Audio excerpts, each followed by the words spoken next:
Stillman and Company, 1025, 1063 The Game, streaming live on Twitter, Twitch, YouTube, and Facebook Live. We are live from the Busy Bee Plumbing, Heating, and Air Conditioning Game Nashville studios, and we are presented by the Southern Bank of Tennessee.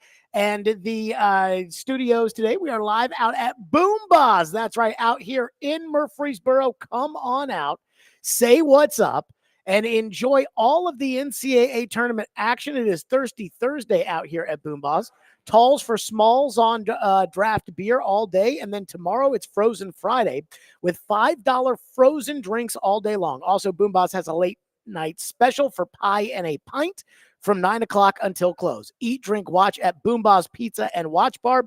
Every visit is an experience. So come on out here and see us today. So we do have the college basketball, the NCAA tournament. I am a little bummed out because my Louisville Cardinals got absolutely obliterated in the first game of the NCAA tournament. I was so excited. I sat down, I watched, and for about an 8-minute period in the first half, Creighton did not miss a shot. They were hitting shots from the logo at midcourt. So it is what it is. It was nice for Louisville to be back into the NCAA tournament. Not going to get too worked up one way or another, but I'm going to enjoy the rest of the basketball as of right now. Houston dominating SIU Edwardsville. That's to be expected. Auburn and Alabama State just tipped off 3-all. And Wisconsin's going to survive Montana 68-52. So I want to start with this.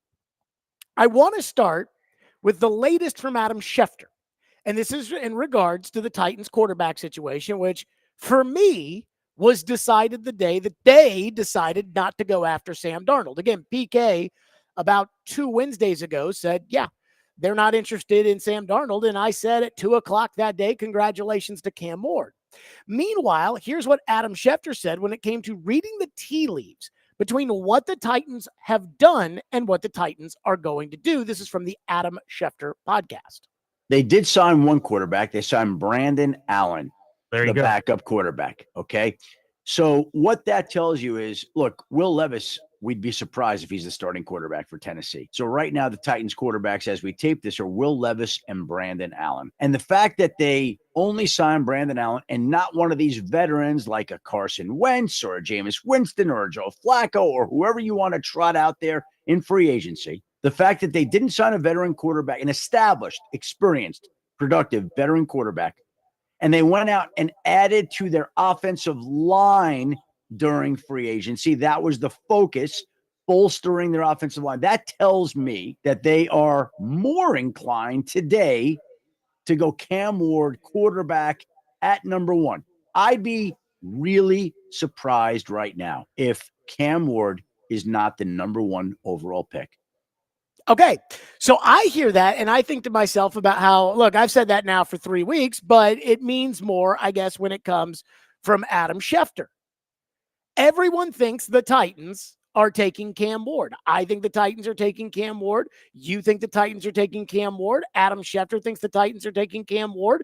It only makes sense that the Titans would take Cam Ward. But there's one thing that all of us, and this includes me, who has already put it on the guarantee list, that Cam Ward will be a Titan. There is one thing that all of us seem to kind of be missing. There's still one very important data point left to go.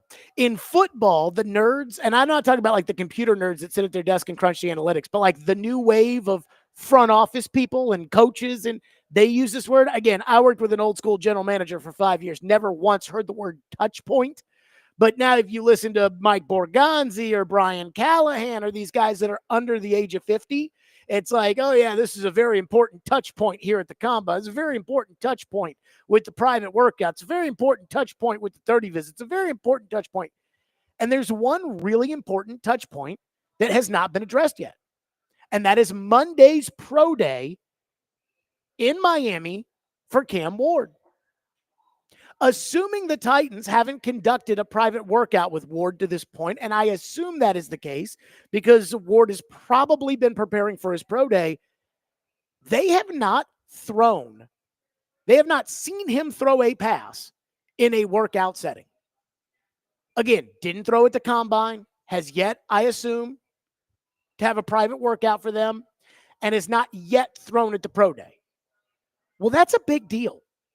This stuff matters to the Titans. This stuff matters to NFL teams, and pro days matter. I know there are going to be some of you out there that are going to poo-poo the combine and poo-poo the pro days, and you're going to say, I don't care about what a guy does in a T-shirt and shorts. I care about what a guy does when they put the pads and the helmet on and strap it up and play football. But at the same time, just look at what's happened to Matthew Golden, the wide receiver out of Texas that ran a blazing fast time at the combine. He is skyrocketing up these mock drafts and draft boards and things like that.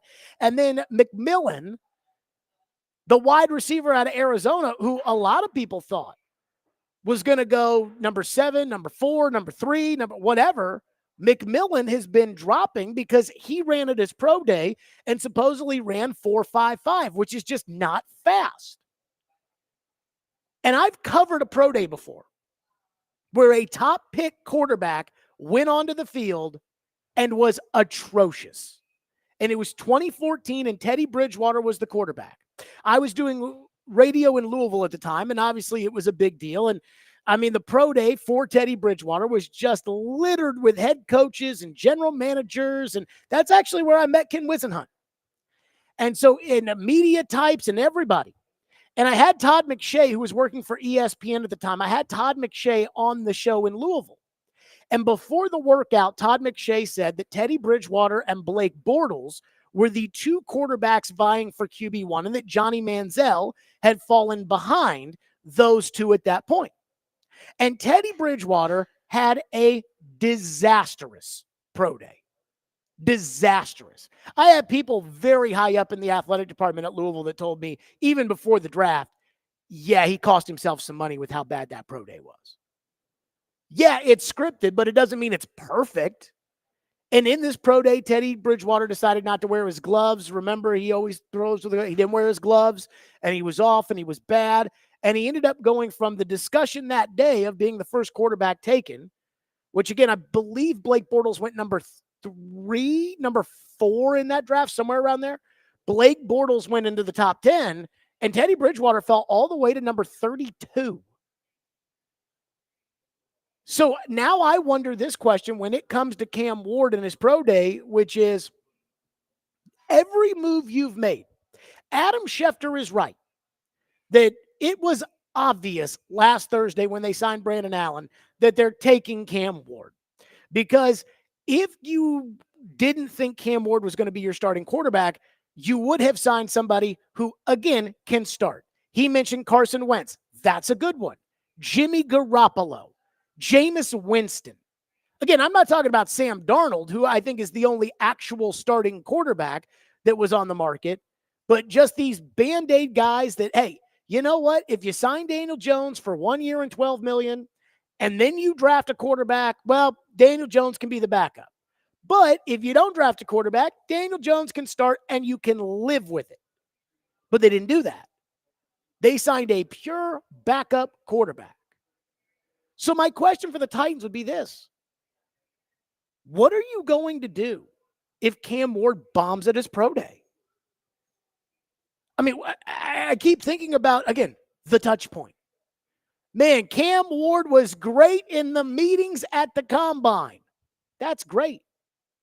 There are a lot of guys who I think could be pretty good in the meetings. Unfortunately, they can't play. What do you do? Where's the pivot here? Is this why, hey, if Cam Ward goes to his pro and just bombs, do you turn around and say, okay, let's go sign Jameis Winston, who is still out there? Okay, let's sign Russell Wilson, who is still out there. And they have to be having this discussion. What happens if the pro day on Monday doesn't go as planned? I think watching a pro day on television is rather boring. Like, just tell me, did he throw the ball well? Did he not throw the ball well?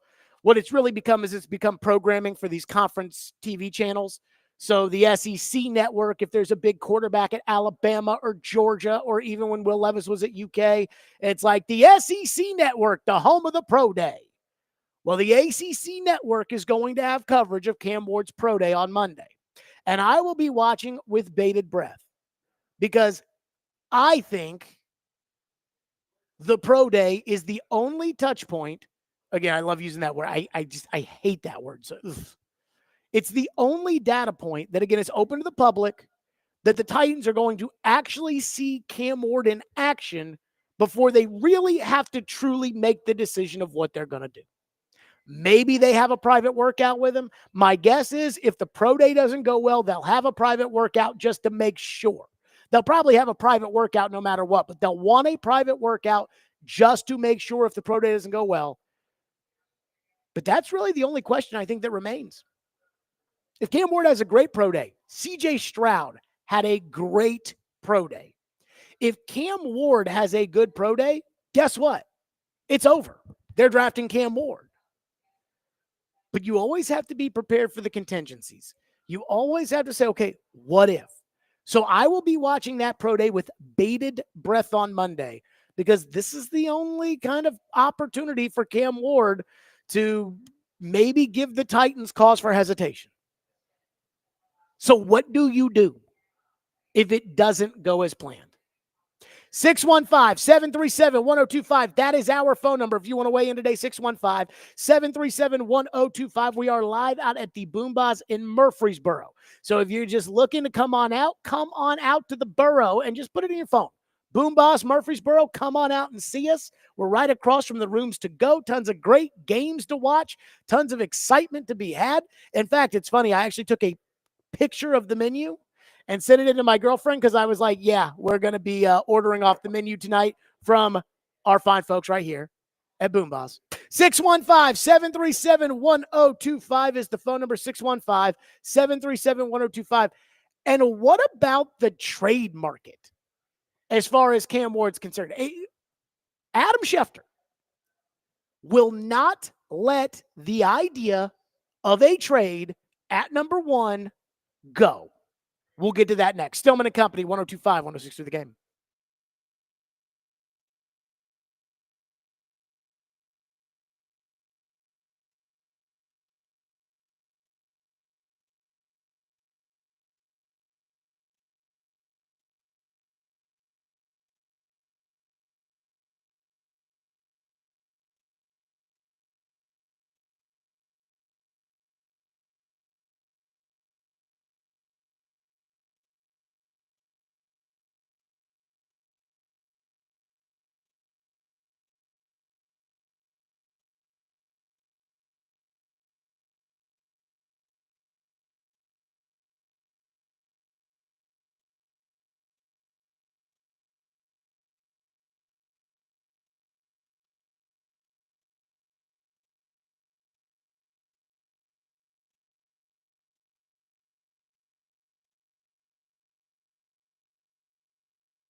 more and more conversation about Cam Ward going one. I would say it's likely to the Titans today, but there'll be teams that make pitches to go up. And look, Cam Ward still hasn't had his pro day yet. Titans haven't met with him there. There's still the whole draft process to get through. Players at this time of the year, I always say they're like stocks. One day they're up, another they're down. You never know where they're going to finish up come draft time. But as we sit here today, I believe Cam Ward is tracking to be the number one overall pick. And it looks like the Titans are very serious about potentially taking Cam Ward with the number one overall pick. And now we'll see if there's a team out there that can offer an enticing enough package to get up to number one, or whether the Tennessee Titans waver on that and are willing to move back to go get a Travis Hunter or an Abdul Carter or a Shadur Sanders or whatever it may be a little bit later in the draft. But as we sit here today, I would say Cam Ward is tracking to be one to Tennessee. Adam Schefter on his podcast, and you notice again, Adam, like he won't say, oh yeah, they're taking Cam Ward. The second that Sam Darnold signed with the Seahawks, I did the whole horn and everything, and I guaranteed the Titans were taking Cam Ward. And Adam Schefter, he won't commit to it. He's like, he hasn't had his pro day yet, and there could be teams that could make overtures to the Titans in order to get Cam Ward. So where we sit today, again, these guys are like stocks. It goes up, it goes down. Where we sit today, it's tracking for Cam Ward to be the number one overall pick to the Tennessee Titans. You can hear a little hesitation there with Adam. So if Cam Ward doesn't perform well at his pro day, and it's hilarious because I see the YouTube chat right now is all people being like, we don't care about the pro day, Jared. Well, you might not, but the people that do this for a living do care about pro days. Like pro days do matter. I know it sounds crazy, but there's a reason they have them. There's a reason they go. Again, Ted McMillan, the wide receiver out of Arizona, who was supposed to be a top 10 pick, he's just sinking because he ran a 4.55 or whatever in the 40. The combine matters. J.J. McCarthy last year went to the combine, wowed everyone with his great combine. Pro days matter. Well, we've got 5 years of college tape to watch, Jared, so who cares about the pro day? They do. The people that make these decisions in the NFL care about this. You might not, but they do. So if he bombs at his pro day, there's two issues now that are here for the Titans. Number one, if he bombs at the pro day, you have to say to yourself, holy crap, what do we do here? Like, do we go in a different direction? Do we stick with Will Levis at quarterback? Do we make Brandon Allen the starting quarterback? Do we take $10 million and spend it on Jameis Winston to be our quarterback? Because there's going to be somebody that when the musical chairs of quarterback, when Pittsburgh figures out what they're doing and the Giants figure out what they're doing, and there's going to be somebody, whether it's Russell or Jameis or whomever, that doesn't really have a seat. Like, there's going to be somebody that says, do you wait for that person? But here's the other problem that you have. If Cam Ward ends up not having a good pro day. Right now, it sounds to me like the New York Giants, just based off of what I've heard from the media people that I feel like would know, the New York Giants have yet to make their big pitch if they're really interested in moving up to number one. There's thought that Cleveland could look at the situation and say, hey, we want to get to number one. We want Cam Ward. We don't want you to trade the pick with the Giants. There might be other teams that want Cam Ward to trade up, but they're kind of waiting before they make their pitch to the Titans. And it may not even be worth making a pitch to the Titans because the Titans will put there and say, hey, let's go ahead, take him. Don't even bother calling. But if Cam Ward does bomb, doesn't that then hurt the draft stock? Like after the combine, we were heard that the Giants loved Cam Ward. They wanted to trade the world to get to number one to take Cam Ward. But would they feel the same way if he bombs? And these are the discussions that have to be had. And if he bombs, again, you guys are like, we got 5 years of college football, Jared. We don't need to see a pro day. Well, after last year, Cam Ward profiled as a day 3 pick.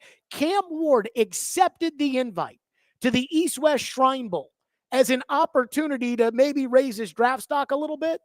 Where Aiden O'Connell played in the East-West Shrine Bowl and Dorian Thompson-Robinson played in the East-West Shrine Bowl. Tom Brady is kind of the biggest story in the history of the East-West Shrine Bowl, but he was a 6th-round pick. Those are the guys that go there. He accepted the bid and then decided to go back to college because of the NIL money, which was clearly the right decision. So if I'm looking at that tape, I'm not taking care.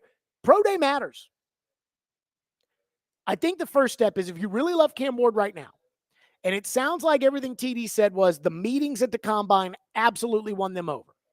And it doesn't sound like that top 30 visit in which they hosted him deterred them whatsoever. But if you really love Cam Ward and he bombs at the pro day, then I think you immediately have to get a private workout like a week later. And then what you do is you have the private workout and you tell everybody he was incredible at it, even if he wasn't. And maybe that would quell some fears that these other teams might have. But I just love the fact that, again, this is my theory of Poo-Poo Johnson. The Titans could have drafted anybody, signed anybody, traded for anybody. And these fans, again, it looks like they're going to take Cam Ward. I think they're going to take Cam Ward. You think they're going to take Cam Ward. Schefter thinks they're going to take Cam Ward. People around the league told PK they think they're going to take Cam Ward. And yet now we don't even want to hear about the pro day, Jared. It's like, well, don't you want to know about the guy that you might draft before you draft him? Like if there's a pitfall there, don't you want to kind of decipher whether or not these guys are any good, or are you just okay with nope, made up my mind, Jared, he's the best. One texter into the text line, and our phone line is driven by WilsonCountyHyundai.com. One texter into the text line said, how many years has he had to throw in college? He is not Anthony Richardson. Again, do we go through his Incarnate Word tape and say, well, let's judge him off of the tape that he had when he was 20 years old at Incarnate Word? Of course not. You're judging him off of what he is now. How do you find out what he is now? You watch him throw on Monday. There's a chance on Monday. I mean, the expectation should be, as far as his pro day is concerned on Monday, that he will wow. Because most of these guys wow more than they bomb. Now, Teddy Bridgewater is the best example because someone's like, I've never heard of a player bombing a pro day. Here's the headline from the Jacksonville paper. And again, Jacksonville ended up taking Blake Bortles in the first round that year. The Jacksonville paper has a headline and said, Teddy Bridgewater's pro day fails to dazzle. Quarterback's pro day is well attended, but was missing wow factor. He was awful. He was awful. If that happens, what do? The expectation is he's going to wow everybody. Here's what I think will happen. I think Cam Ward will look great. I think the talk around here won't even be about Cam Ward after the pro day on Monday. It'll be about, oh, man, they need to draft the Restrepo kid because Restrepo looks incredible. And they got to get that 1-2 punch. But you have to be ready for anything that could happen. 615-737-1025, which is our phone number if you want to weigh in, 615-737-1025. So Mel Kiper Jr.'s latest mock draft has the Titans taking, surprise, surprise, Cam Ward with the first overall pick. Again, everybody thinks they're taking Cam Ward. But when putting this together, Mel Kiper was not very happy about it. We'll get to that next. Stillman Company, 125, 106 the game.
So, PK, you had a bit of a different spin on the Will Levis conversation that we were having the last couple segments.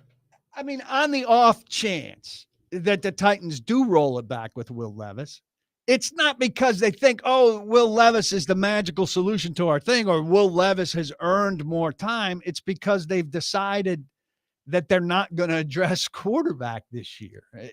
And maybe he gets better. Maybe we can refine him somewhat. Maybe he'll be, hopefully he'll be more careful with the ball and more accurate and everything. But it's because they're going a stopgap route. It's not because they think he's their future. I mean, they hope he'd stumble into playing better, but it would be because they're drafting a quarterback in 2026 instead of 2025. That was PK talking about, I'm not ruling out the idea that Levis comes back because they may not like this quarterback class. And yesterday I was a little surprised about how much PK still talks about Levis. I mean, I felt like when they benched Levis last year and then they started Mason Rudolph in actual games, that they were done with Will Levis. And people said, well, but he would be a good backup. I'm like, no, he's not. He's not a good quarterback. If you're not a good quarterback, what are you to be good backup? A good backup is somebody who's supposed to kind of be able to help a young guy out. What's Levis going to teach a young guy? And the answer is nothing.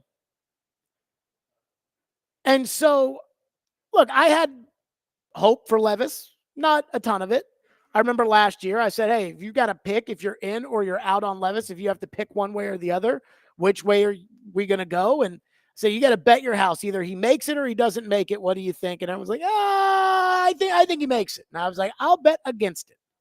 I'm rooting for him, but I'll bet against it. I didn't think he'd be a bust. I didn't think it was like, oh yeah, Will Levis, he's going to be so bad this upcoming season. But I just felt like, is he going to make it or not? That probably won't make it. Well, they've moved on, and I've moved on. But guess who apparently hasn't moved on? Mel Kiper Jr. So Mel Kiper Jr.'s latest mock draft has Cam Ward going number 1 overall to the Titans. And Mel did a breakdown on ESPN of his mock draft, and Mel was talking about each pick. And I wondered what Mel would say about Cam Ward and the Titans and how it would fit. And, in my mock draft, one of the reasons I went here was I felt like in this situation, he can move the ball down, the typical Mel stuff. That wasn't what Mel decided to use his time talking about the Titans pick as far as Cam Ward is concerned. Here's what Mel Kiper, who loved Will Levis in the draft process, here's what Mel Kiper said. It was nice for them to go out and get a couple offensive linemen. They didn't have for Will Levis. That's why he played with a shoulder injury much of the season. He played through that. He showed he toughed it out, and he had a five-game stretch with 7 touchdowns and 2 picks, and he played 4 of those teams were playoff teams, 78% against the Chargers, 75% against Houston, and an upset. So I'm not ready to give up on Will Levis. I don't know if they are or not. But for Cam Ward, now he's getting hopefully some more help than what Levis got. That's why Levis got hurt. They couldn't protect him. Right tackle was a turnstile. It was a disaster, okay? They're behind the sticks. Plays were called back. It was a nightmare. Receivers dropping catchable balls at critical moments. That's why you don't sustain drives. Bad offensive line play leads to quarterbacks like Patrick Mahomes. Reduced the mediocrity in 2 Super Bowls. They couldn't block him. Can't beat them if you can't block them. They got to block him better. That will certainly impact Cam Ward. You got a heck of a running back in Pollard. Receivers got to get better. Guess what? First 2 games of the year, don't want to punch block, okay? So improve special teams as well. So a lot that has to go on for this Tennessee team to get better and for Cam Ward to have a fighting chance to succeed. Man, Mel is, you talk about angry. And I get it. Anthony Richardson was the guy that I loved in that draft, almost similarly the way that Mel loved Will Levis. And as I've said many times, Anthony Richardson might have sucked no matter what. He really might have. The Colts might have had the same plan in place that the Oilers had for Steve McNair, bringing him along slowly. It could have been like the Green Bay Packers, where he'd sit the bench like Aaron Rodgers or sit the bench like Jordan Love, and maybe one day all of a sudden, and he might have still sucked anyways. I mean, that is totally possible, and I'm not ruling that out. But in my opinion, everything Indianapolis has done since the second they drafted Anthony Richardson has been a disastrous decision. Mel feels that way about the Titans. Here's what I would say about this. He's not wrong. Most Titan fans will hear Mel Kiper defending Will Levis. And I agree when Mel Kiper's like, I mean, why don't you try to not get punts blocked in the first couple of games? How would that have helped? I hear you. But here's what I would say about Levis's season. They were up against Chicago when he flicked that ball and it was returned for a touchdown. They were up against the Jets when he rolled the ball on the ground. It was early when he threw the pick six to Jair Alexander in the Green Bay game. Now you're 0-3. They won their first game of the year in a game in which Will Levis threw an interception that was intercepted, a ball intercepted by a defender's butt cheeks in Miami. And they ended up winning the game because Levis got hurt. They won 3 games last year. Levis won one of them. It was on the road against the Texans, and he threw a pick six in that game. What did Will Levis show last year that would make you think there's really something there? There wasn't a single performance that he had last year that was starting quarterback material.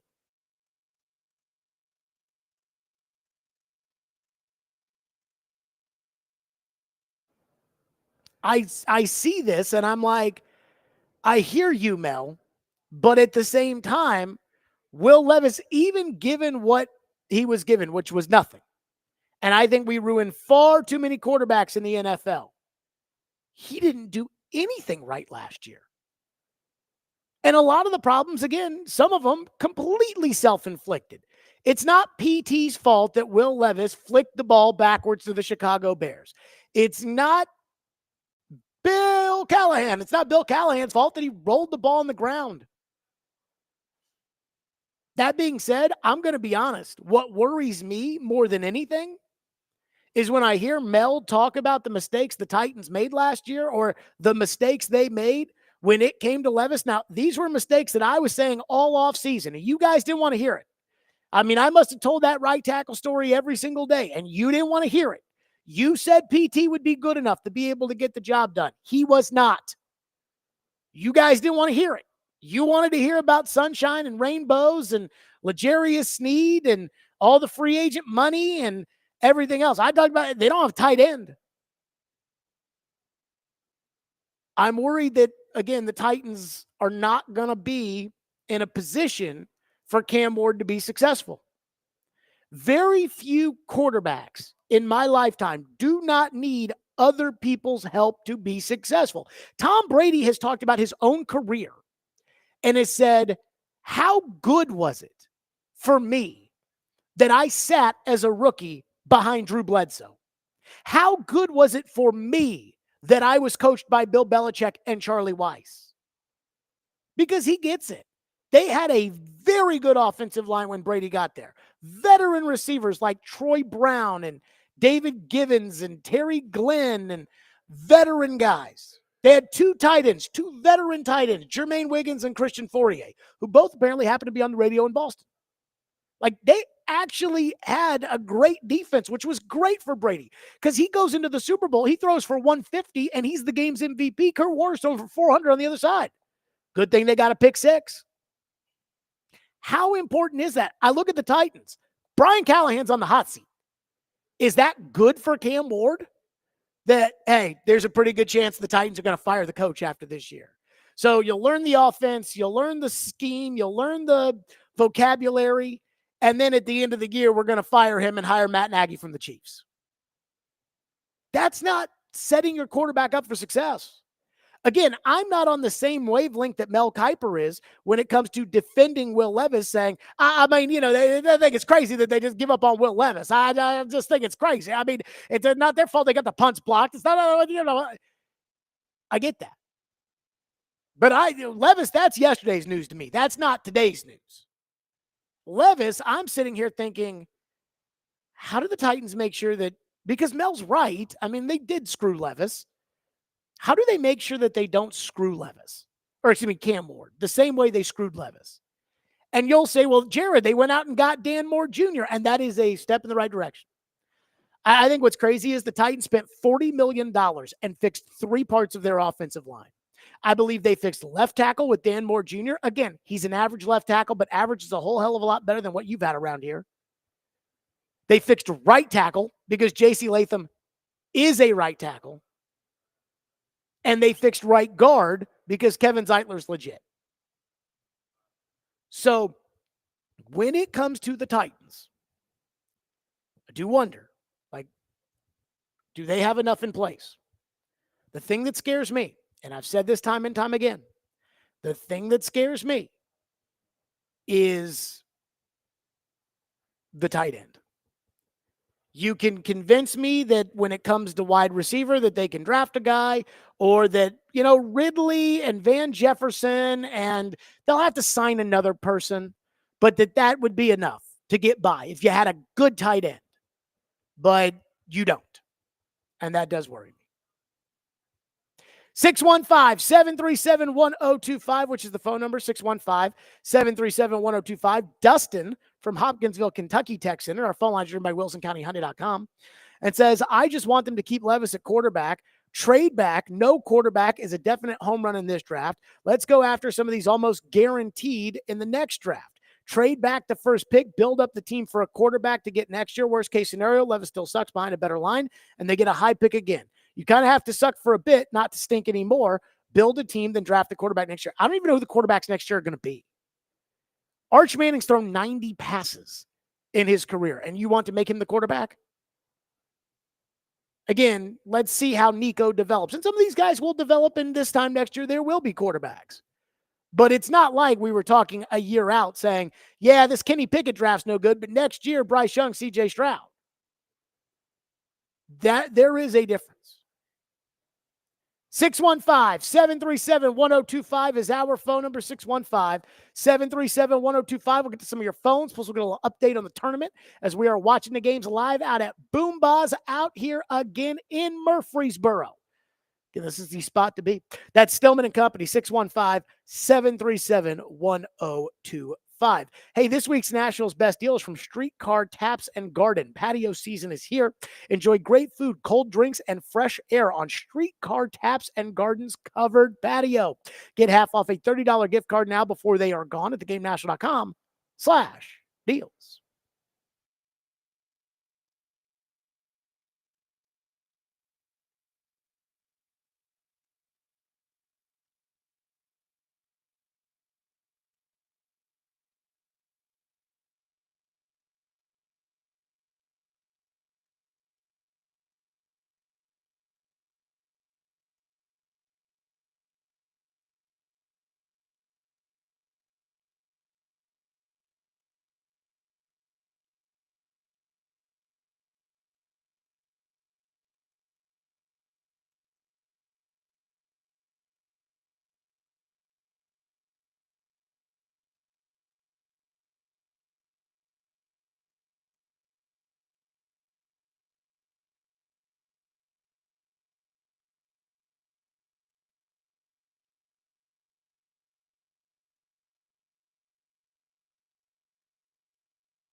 Coming right in here, 102.5, 106.3 The Game for updates on the NCAA basketball tournament presented by Toyota. Fuel your adrenaline at Toyota.com. Toyota, let's go places.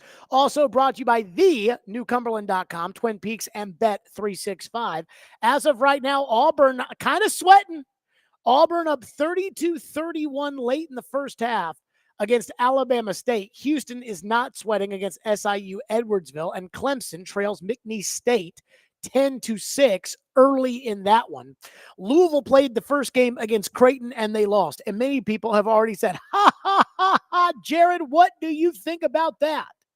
Let me say this. We didn't play very well today. Disappointed to be the first team out of the NCAA tournament.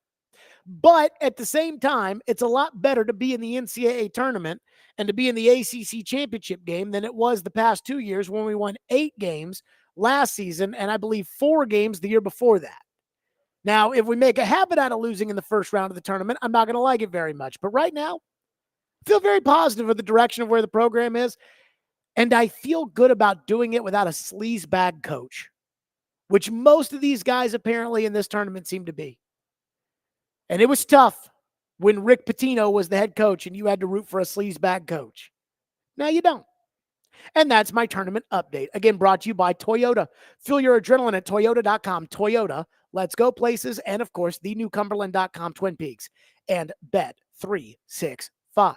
Also, a reminder to tune into 94.9 The Fan for Vandy women's basketball as the number 7 seeded Commodores take on 10 seeded Oregon tomorrow at 4:30 p.m. Again, that's 94.9 The Fan.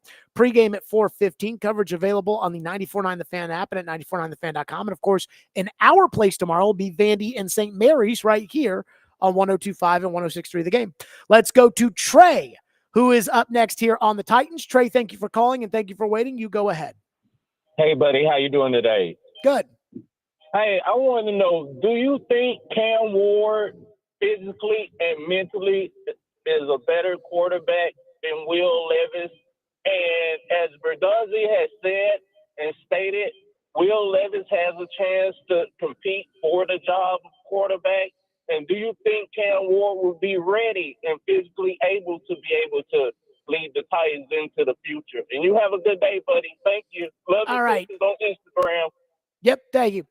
So let me start on the first thing about Levis versus Ward. I don't think there's much of a comparison as far as where they sit right now. I mean, Will Levis is damaged goods. Now, Will Levis had problems coming out, which is why he didn't go number 1 overall and why he fell all the way to the second round. But when it comes, mentally, I can't tell you about Cam Ward because I don't know Cam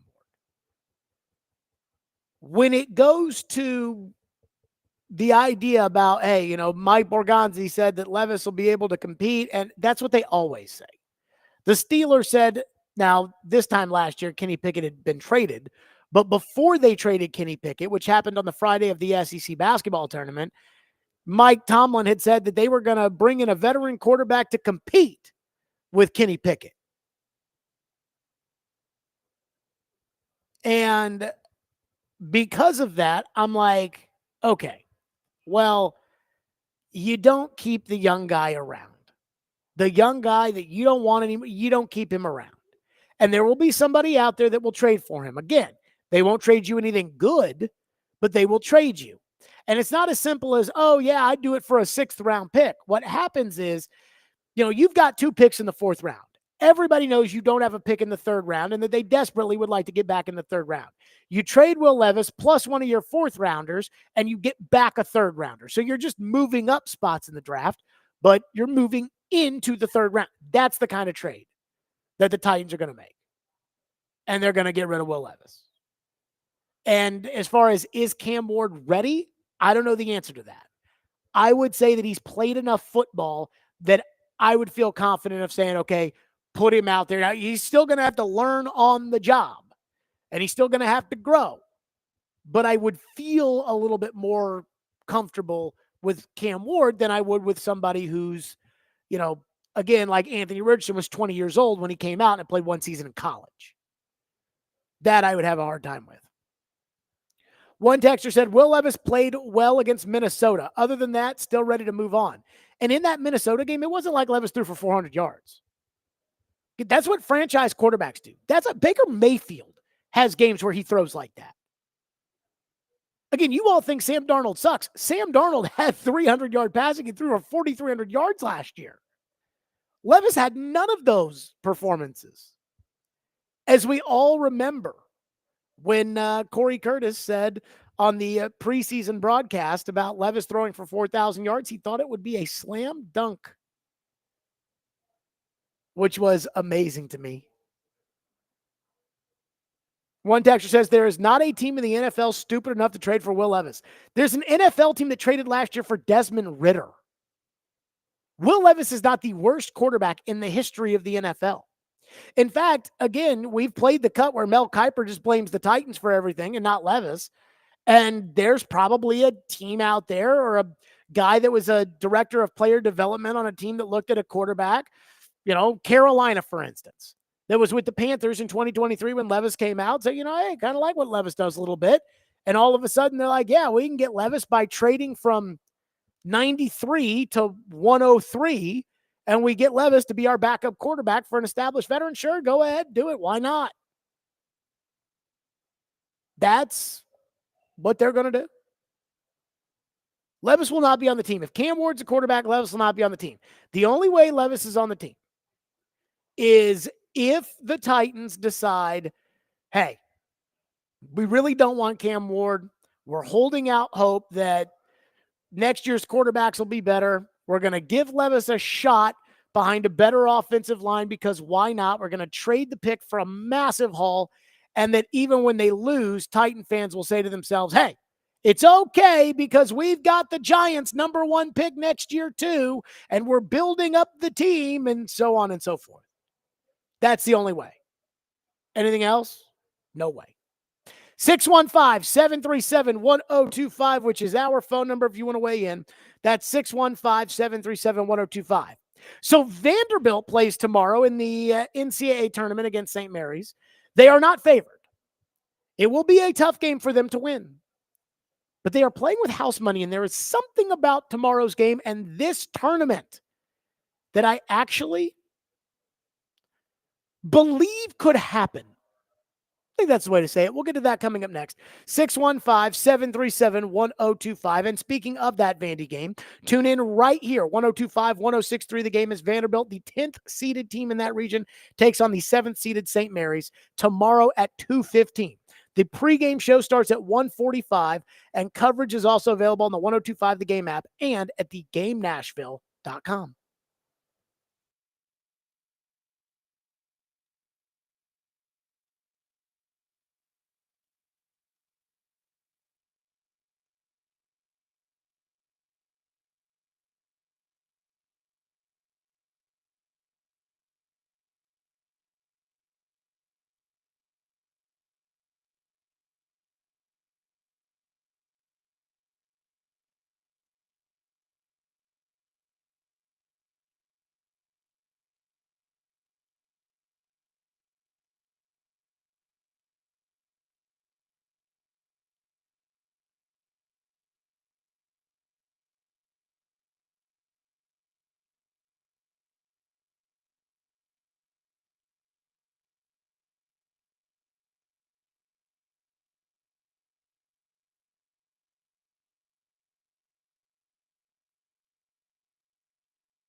Stillman and Company, 102.5, 106.3 The Game, streaming live on Twitter, Twitch, YouTube, and Facebook Live. We are live from the Busy Bee Plumbing, Heating, and Air Conditioning Game Nashville studios.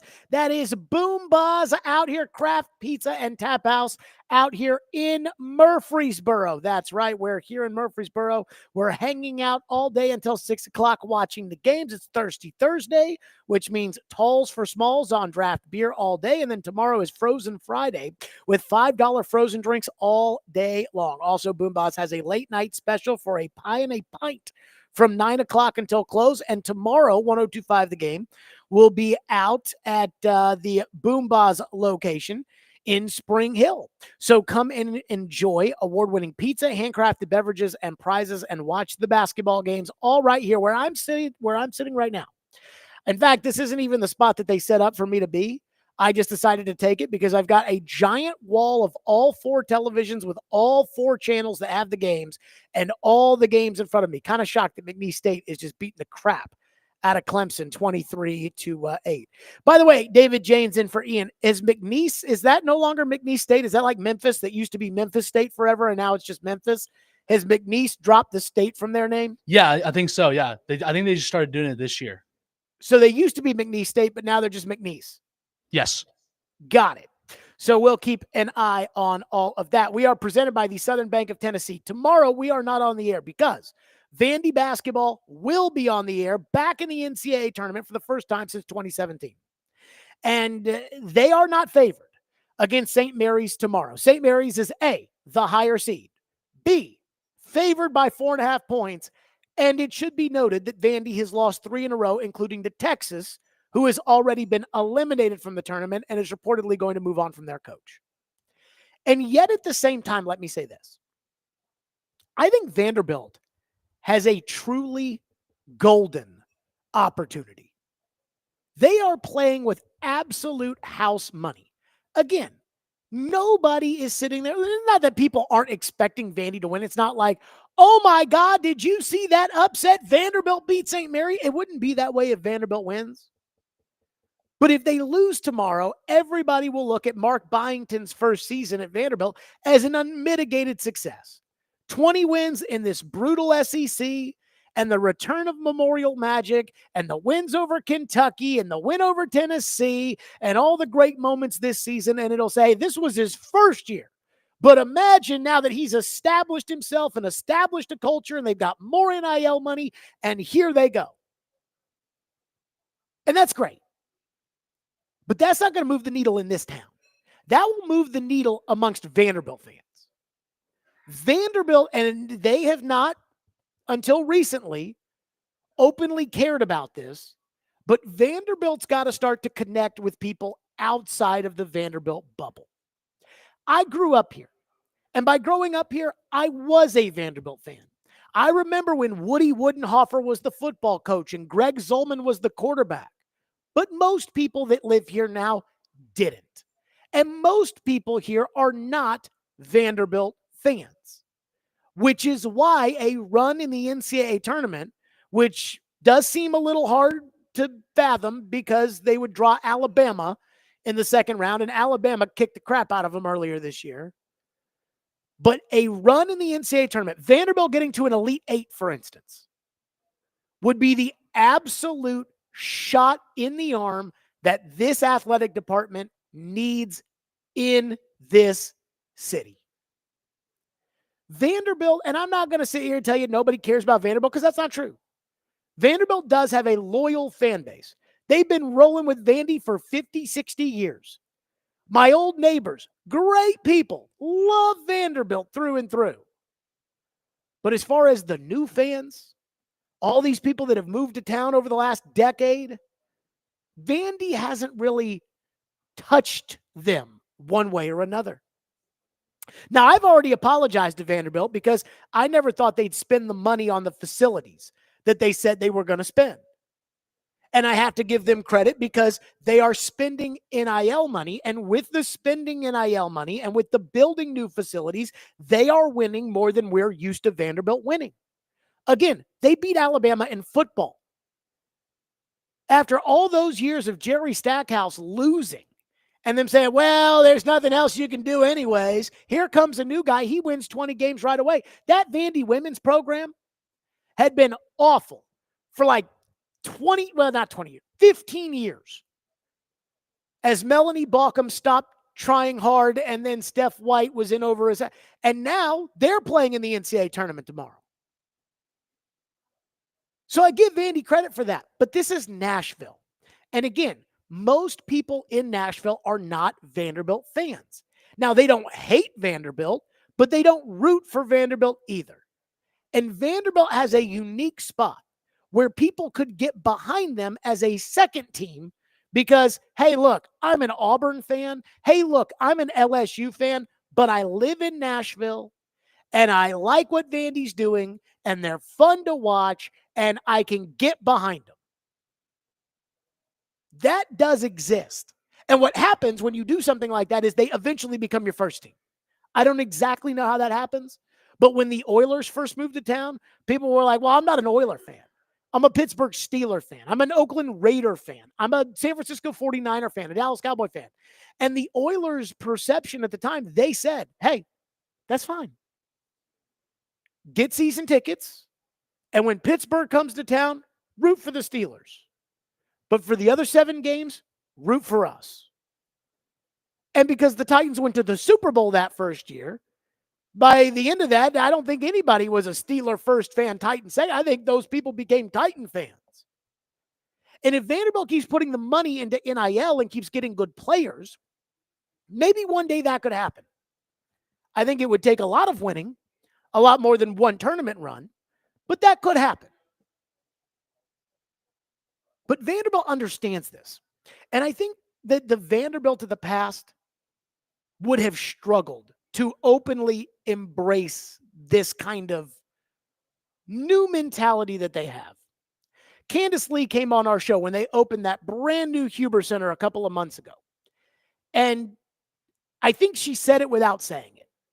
We were talking about Diego Pavia, and we were talking about the NIL money, and we were talking about how the NIL money equals the win over Alabama in football, and how you're winning in basketball, and you're winning in women's basketball. And again, she didn't say this directly, but this is what I was picking up that she was putting down, which was the old Vanderbilt would have, we're not going to pay these players, even though it is legal. We are better than that. We are not going to pay these players. And instead, Vanderbilt saying, hey, you still have to get into Vanderbilt, but we'll pay you. We need to be new. We need to fix our football stadium. We need a better basketball facility. We need better players. We need better coaches. We have to pay for these things, and we will. And they understand again, they've got to get people that are not in the Vanderbilt circle to become Vanderbilt fans. They understand it. They've done their part. Right? They got Theo Vaughn at the game. They've got Jelly Roll at the game. They get their spot in the city right now, and they understand what it will take in order for them to break through, and that is they got to win. Again, if they lose tomorrow to St. Mary's, most people will probably look at it and will say, you know what? It was a nice season. Nobody expected this out of Vanderbilt. I believe, David, they were picked 16th, right?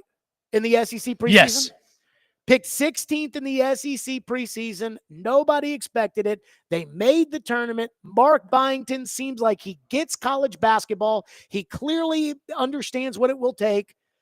They're in the right spot for right now. Nobody will knock them if they lose. Nobody will say, oh, God, how could they lose? Like, remember last year when Kentucky lost to Oakland, and it was like a total meltdown as far as Calipari was concerned? That won't happen here. But in order for them to really break through in the city, they need to go on one of those runs. And as somebody who's been with a team when they've gone through one of those runs before, even though it's just a month, it feels so long. And I can't explain why. But if Vanderbilt could get to the Elite Eight, I would love to see what the level of attention in this town a Vandy Elite Eight run would garner. And I think it would do something So this is the opportunity from, again, playing with house money. If you lose, nobody gets fired. Nobody's mad. Nobody's upset. But if you win, that's the real opportunity you've got to take advantage of, again, in order to start being treated like one of the big boys. 615-737-1025 is our phone number. If you want to respond to that, we can get in 615-737-1025. Plus, one very informed NFL guy just seems to constantly bring up something that most of us have ruled out.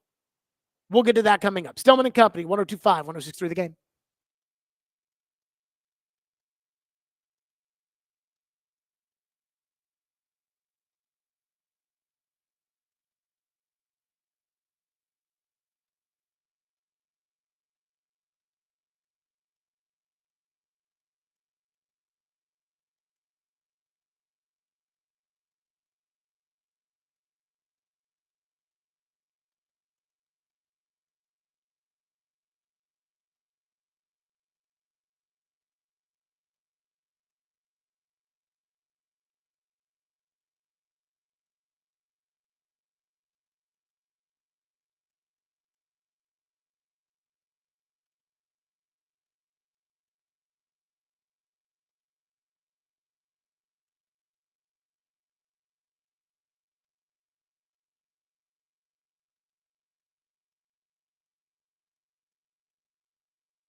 There you go. That was Adam Schefter talking about the Titans potentially trading the number 1 pick.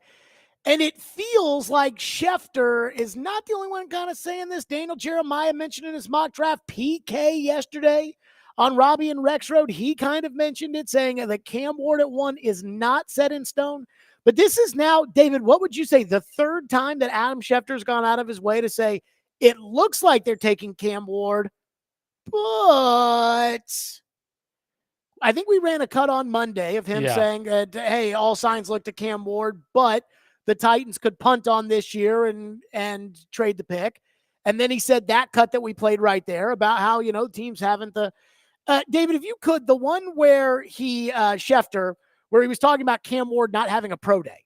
So I'm going to play these 2 Schefter cuts for you because, again, Schefter keeps talking about this idea that, hey, it is not for sure Cam Ward at number 1 overall. This was Adam Schefter on his podcast. The first cut was Adam Schefter on NFL Live.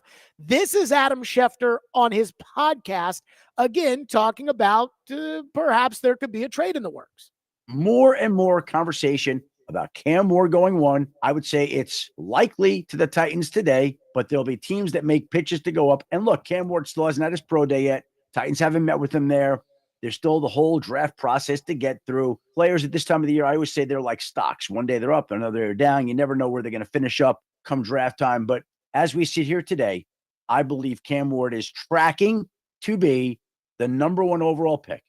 And it looks like the Titans are very serious about potentially taking Cam Ward with the number 1 overall pick. And now we'll see if there's a team out there that can offer an enticing enough package to get up to number 1, or whether the Tennessee Titans waver on that and are willing to move back to go get a Travis Hunter or an Abdul Carter or a Shadur Sanders or whatever it may be a little bit later in the draft. But as we sit here today, I would say Cam Ward is tracking to be 1 to Tennessee. Do you hear how Schefter keeps saying, like, he is constantly going out of his way to make you aware that, hey, don't completely 100% rule out a trade. Schefter was asked what it would take in order for the Titans to give up the number 1 pick on NFL Live. Here's what Adam Schefter said. Mel, you mentioned right tackle being a turnstile. Well, they signed Dan Moore to play left tackle. The other cut, David. I threw a curveball. Adam, any David. sense Don't of blame what the David, offer would have to be to get them to entertain it? You're so right. I mean, they hold all the cards here. What would really entice them? Well, I think it would have to be significant. And even then, it really doesn't even matter if they've made the decision that they like Cam Ward enough not to move him. And that really is the key here, Laura, because if they have fallen for Cam Ward and they're convinced that Cam Ward is the quarterback of the future, it doesn't matter what the Browns or Giants or any other team is willing to offer. The Titans aren't going to move off that spot. That's the biggest decision that they can make. If they like Cam Ward that much, I don't care what the offers are. It's going to be very hard to dislodge that pick. Okay.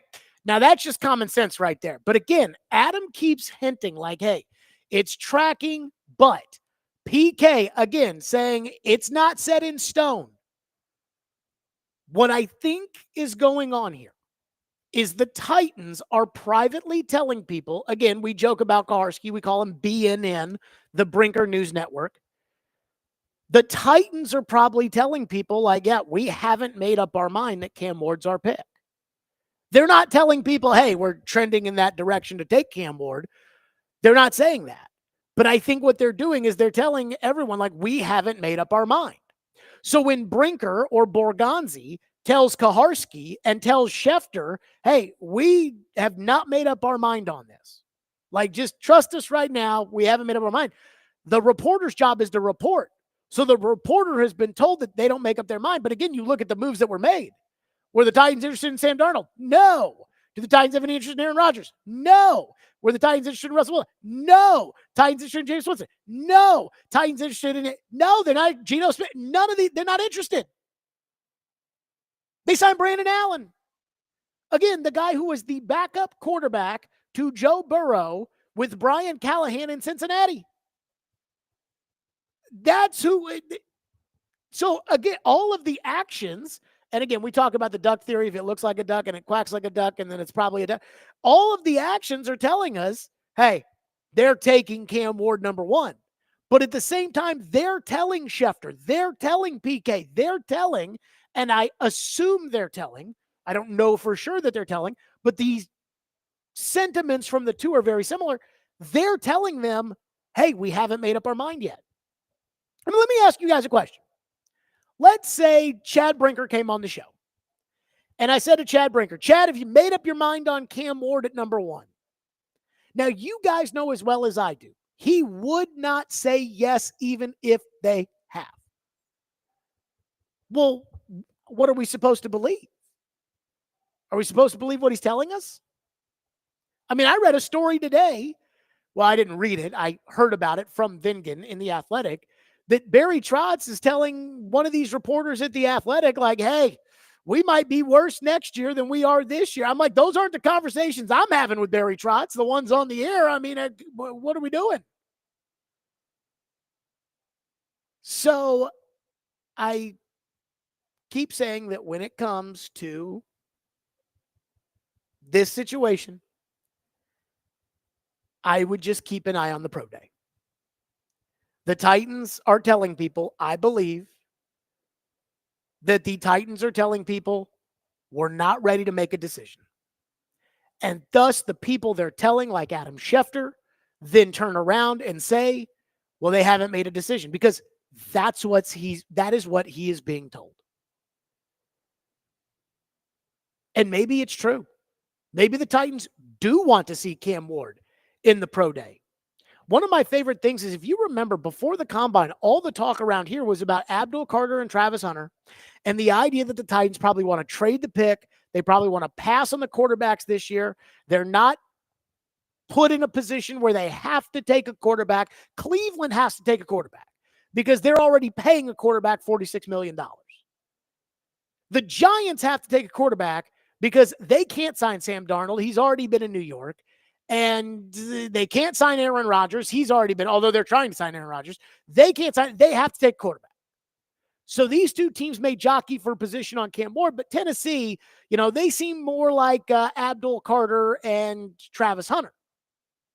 And then all of a sudden, the Travis Hunter foot injury came out. Excuse me, Abdul Carter.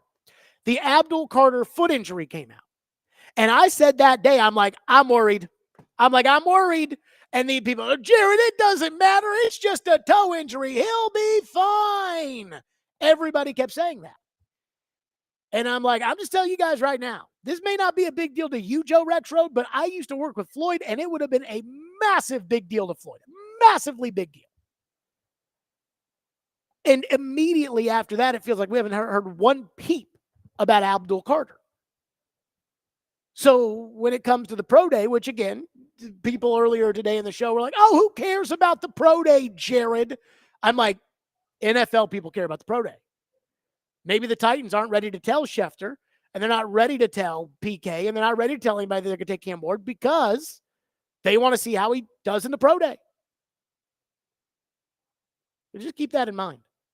615-737-1025. We'll get to some of your phones on this. 615-737-1025. Plus, Mel and Daniel Jeremiah put out their mock drafts on the same day earlier this week. They both have the Titans going Cam Ward number 1. Not a surprise. So who would be available perhaps at 35 for the Titans? We'll get to that next. Stillman & Company, 102.5-1063 The Game.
It was nice of them to go out and get a couple offensive linemen. They didn't have for Will Levis. That's why he played with a shoulder injury much of the season. He played through that. He showed he toughed it out, and he had a five-game stretch with 7 touchdowns and 2 picks, and he played 4 of those teams were playoff teams, 78% against the Chargers, 75% against Houston, and an upset. So I'm not ready to give up on Will Levis. I don't know if they are or not. But for Cam Ward, now he's getting hopefully some more help than what Levis got. That's why Levis got hurt. They couldn't protect him. Right tackle was a turnstile. It was a disaster, okay? They're behind the sticks. Plays were called back. It was a nightmare. Receivers dropping catchable balls at critical moments. That's why you don't sustain drives. Bad offensive line play leads to quarterbacks like Patrick Mahomes reduce the mediocrity in 2 Super Bowls. They couldn't block him. Can't beat him if you can't block him. They got to block him better. That will certainly impact Cam Ward. You got a heck of a running back empowered. Receivers got to get better. Guess what? First 2 games of the year, don't have punts blocked, okay? So improve special teams as well. So a lot that has to go on for this Tennessee team to get better and for Cam Ward to have a fighting chance to succeed. That was Mel Kiper. Mel Kiper's got his latest mock draft, which is out, and he has the Titans taking, you guessed it, Cam Ward, number 1 overall. Daniel Jeremiah, the lead draft analyst at NFL Network, has his mock draft out this week. He has the Titans taking, wait for it, Cam Ward. So in each case, the 2 lead analysts, the 2 companies that are going to be broadcasting the draft, both have the Titans taking Cam Ward number 1 overall, though Mel, in that last cut we played, did not sound very happy about it, did he? And so I keep thinking about the Titans and kind of their objectives, or what they have said that their objectives are. And when it comes to Borgonzi and Brinker and Callahan, there's a lot of people talking. Forget about what Callahan thinks. They don't care what he thinks. I don't care what he thinks. You shouldn't care what he thinks. But between Borgonzi and Brinker, one thing has been very obvious. They want draft capital. Well, what's the easiest way to get draft capital? The easiest way to get draft capital is not to do what the Eagles do, where they get a bunch of comp picks, or not to, trade players on your team to get a bunch of picks back in return. The way to get draft capital is to trade down in the first round of the draft, because the value, the difference between pick 1 and pick 5 is almost greater than any other kind of round picks you could trade to end up getting more. And so as I went through the 2 mock drafts, instead of just saying, okay, who does Mel have the Titans taking? Who does Daniel Jeremiah have the Titans? What I did was I took the Athletics consensus big board. So this is not the Athletics board, but this is them taking everybody's big board and kind of evening it all out and ranking them 1 through, I originally did 32, but I got all the way to 36 just because. And each time I'd go through the list of somebody's mock draft, Mel or Daniel Jeremiah, and I'd see somebody, I'd cross them off. So, for instance, Daniel Jeremiah has somebody whose last name is Amos, who I think is a corner from Florida State going in the first round. Mel doesn't. Well, he gets crossed off the list. They both have Jackson Dart going in the first round, who's not in the top 32. They both have somebody named Hairston from Kentucky, who's a corner, going in the first round, who's not in the top 32.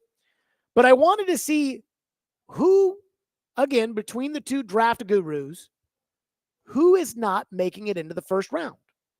Who will we be talking about when it comes to day number 2 of the draft? Night 1 ends. The Titans have drafted Cam Ward. The next day, I guarantee you, our show on that Friday after the Titans draft Cam Ward will not be about Cam Ward. Our show will be about what the Titans are going to do at 35 that day. They don't have a 3rd round pick because they stupidly traded that for L'Jarius Sneed as predicted on this program. But as I went through the list, I thought, okay, who's going to be there? TD has brought up a bunch of times, hey, they want more top 100 picks. How do you get more top 100 picks? Trade down at 35. Well, I need to know who will be available at 35 or have an idea of who will be available at 35 before I can just say trade the pick. So in the mock drafts, for instance, Abdul Carter's gone, Travis Hunter's gone, Ashton Genty's gone, Mason Graham's gone, Tyler Warren's gone, Will Johnson's gone, Tet McMillan's gone, Membu is gone. Like all those guys are gone. Here's who did not get picked in the first round in either Mel or Daniel Jeremiah's mock draft. Number 18, Luther Burden III at Missouri was not in the first round in either 2 of those drafts. Now, I'm a little shocked because this time last year, they had Luther Burden III going like, I don't know, I want to say like 7th. Number 29, Tyler Booker, the guard out of Alabama. Now, I read something from Albert Breer who says Tyler Booker has been wowing some of these scouts and some of these meetings and teams that he's been meeting with. But again, he's not in either first round. And you want to know why? David, you want to take a guess as to why Tyler Booker, the guard from Alabama, is not included in either of these 2 first-round mocks? He's slow? Because he plays guard. Oh. The same reason why you shouldn't have taken one with the 11th pick. But I digress. Josh Connerly Jr., number 32, the tackle out of Oregon, is on the board in both of these mock drafts. Donovan Jackson. Now, I find this Donovan Jackson to be a very intriguing player because Donovan Jackson at Ohio State started off at guard. And then when their left tackle, who is a first-round left tackle, when their left tackle got hurt, Donovan Jackson moved to left tackle and played great at left tackle. Now, I haven't checked to see what his arms came in at, which you know that's what matters, is what they say, how the arms came in. But again, this guy's got the movability, and he was good at tackle and good, against the good teams, and he was good at guard against the good teams. That he is very fascinating. And then this Nick, I'm probably going to mispronounce his last name, but Nick Scorton from A&M. He's on the list. Don't know much about him. TD would know more about these guys. So here's my question. If that's who's out there, where you're going to get one of these 4 guys, either Burden, Booker, Connerly, 5, Jackson, or Scorton, do you keep the pick or do you trade the pick? Personally, if it's Luther Burden from Missouri, from what all I've been told about Luther Burden, how do you trade that pick? And then I looked at the math as far as the chart is concerned. And remember that the chart doesn't really matter as much as people think it does. The chart is a reference for both teams. So if somebody picks up the phone and they say, hey, we're at 47 and we'd like to trade up to 35, there is a ballpark estimate of this is what it'll cost. And then if the Titans have the player that they really, really want there with that pick, then they're going to say, you're going to have to give me way more. For instance, let's say somebody calls. Luther Burden is sitting there at 35. And somebody calls. The Raiders call and say, hey, we're interested in moving up if Luther Burden's there. And you're thinking, well, we're going to take Luther Burden if he's there. So, sorry, Raiders. But what if the Raiders say, we'll give you next year's first-round pick? Sold, right? So you always have to say, okay, like, how much do I love this player? Because somebody could knock your socks off. This is where the having your cake and eating it too makes it very difficult. Because in order to get that 3rd-round pick back, according to the chart, the Titans are going to have to trade down to at least 44. That is the bare minimum in order to get a 3rd-round value. If you want an extra top 100 pick, it has to be in the 3 rounds. So I don't think I could move back to 44 if Luther Burden was on the list. If Tyler Booker's there, I don't know if I need a guard, but if Tyler Booker's really the 29th best player and I can get him at 35 and he can develop into a guard who takes over for Zeitler after next year, I wouldn't poo-poo that. Again, the tackle at 32, they're probably not in the tackle market because of what they just paid Dan Moore, but I'll never turn down a tackle. And then how deep are your edges and your other receivers when you get into the 45, 48, 49? And that's a question I'm going to ask TD when he comes on at 4 o'clock is, okay, let's say you do move into the 48 range, the 46 range, to pick up an extra 3rd, which might be a 2nd in next year's class or something. Let's say you do that. Now, who are the players you're looking? Because Luther Burden will not be there. 615-737-1025. I know I've promised phones, but I will get right to them next. 615-737-1025, which is our phone number. Again, we are live out of Boombas Craft Pizza and Tap House out here in Murfreesboro, watching all of the great NCAA tournament action. I actually have taken the seat where they had me, and I'm like, I got to move over here into the restaurant where I can watch all 4 TVs. By the way, good start, Georgia. They're down 11-0 to Gonzaga The mighty SEC. Also, the ACC not looking too hot. McNeese is up on Clemson 36-16. BYU, VCU pretty good, 27-24. And Auburn starting to pull away from Alabama State at 60-42. Stillman and Company. Hey, come play hooky with 102.5 and 106.3 The Game tomorrow at Boombas Pizza and Watch Bar from 9 to 6. Today we are here in Murfreesboro. Tomorrow we will be in Spring Hill. Come enjoy award-winning pizza, handcrafted beverages, win prizes, and watch the basketball games right here at Boombas Craft Pizza and Tap House.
All right, so then the fourth guy on your list is Luther Burden out of Missouri. I've talked to people, Steve, this could be a second-round pick. Am I accurate on that? that has been With Burton? Yeah. No, I think because he's a slot, because he's fast, we turn him on the film. They did a great job of forcing the football to him. And I say force because Luther was just such a dynamic player, and he was really good. He can get out. He could run. He was more of screens, intermediate, up the middle of the field, mismatch, outrun the linebackers. Dio was really a crosser, deep threat, not really given the same equal opportunity as Luther. So that's where I think some teams who are looking for a slot, but also looking for a contributor early will use them in the first round, because if you wait till the second round, that's the type of thing where some teams will start talking to other teams soon as the first round over. And when the second round starts the next day, they're going to be moving up to get a kid like that. So I would imagine he's probably going to go where someone's going to move up and get rid of their second to move up in the first to solidify getting their guy that they want. That was Steve Smith Sr., who says, yeah, I wouldn't read too much into the idea that Luther Burden III from Missouri will be available with the 35th pick. But again, in neither mock draft, Mel Kiper Jr. nor Daniel Jeremiah in the first round. Let me just say this. I think, and I know you guys don't care about pro days and you don't care about combine speeds, and every year I hear the same crap, which is they go into the combine and fans say, I don't care about how they run in their underwear. I care about how they play with the pads on. And every year somebody runs fast at the combine and he goes up the board. And somebody runs slow and they go down the board. 3 years ago, Chris Olave was a discussion. I forget where the Titans are picking, like maybe 26th. And there was a lot of talk about maybe Chris Olave. And then Chris Olave at the combine ran a 4.2 something, and that was it. Goodbye, Chris Olave.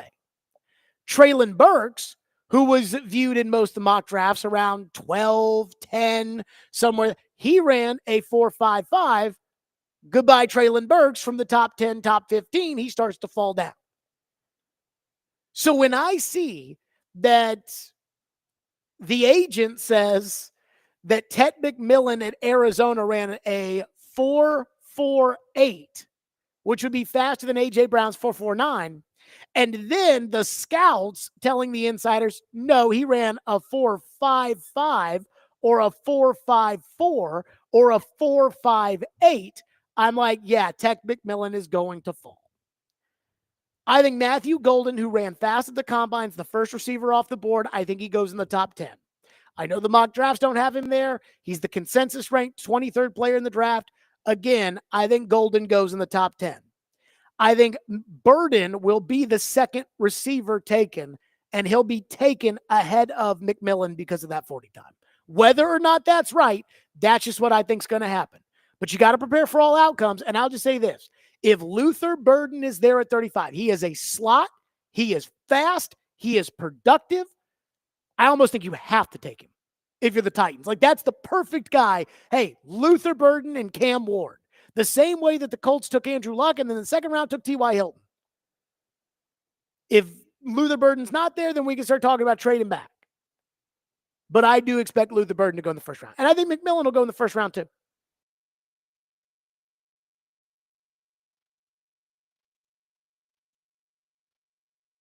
To get the Giants to trade for a haul and then turn around and draft Jackson Dart with the 3rd overall pick. So there's one thing that I guess I can't shake when it comes to Jackson Dart. Jackson Dart led the country in yards per game, and quarterback rating. Jackson Dart also threw well at the combine, which is very important because he's throwing to receivers that he doesn't know.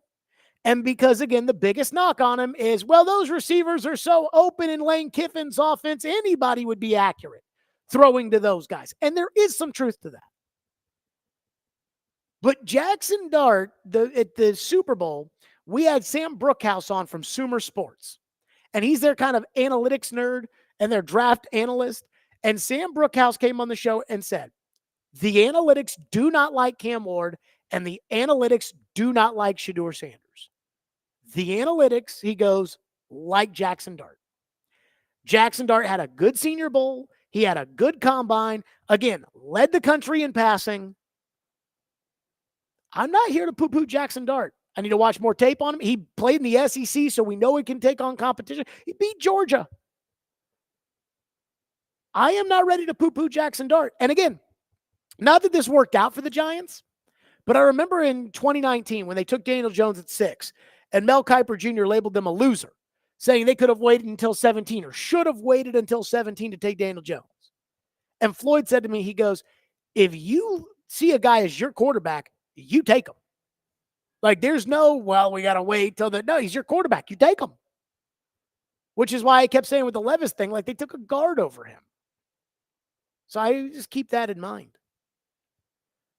One texter into the text line goes, just curious, let's say the Titans were serious about trading back. Wouldn't they benefit from doing so before the pro day? Say Cam has a lackluster pro day, his draft stock obviously would fall, and then all of a sudden wouldn't the value of the number 1 pick not be as much?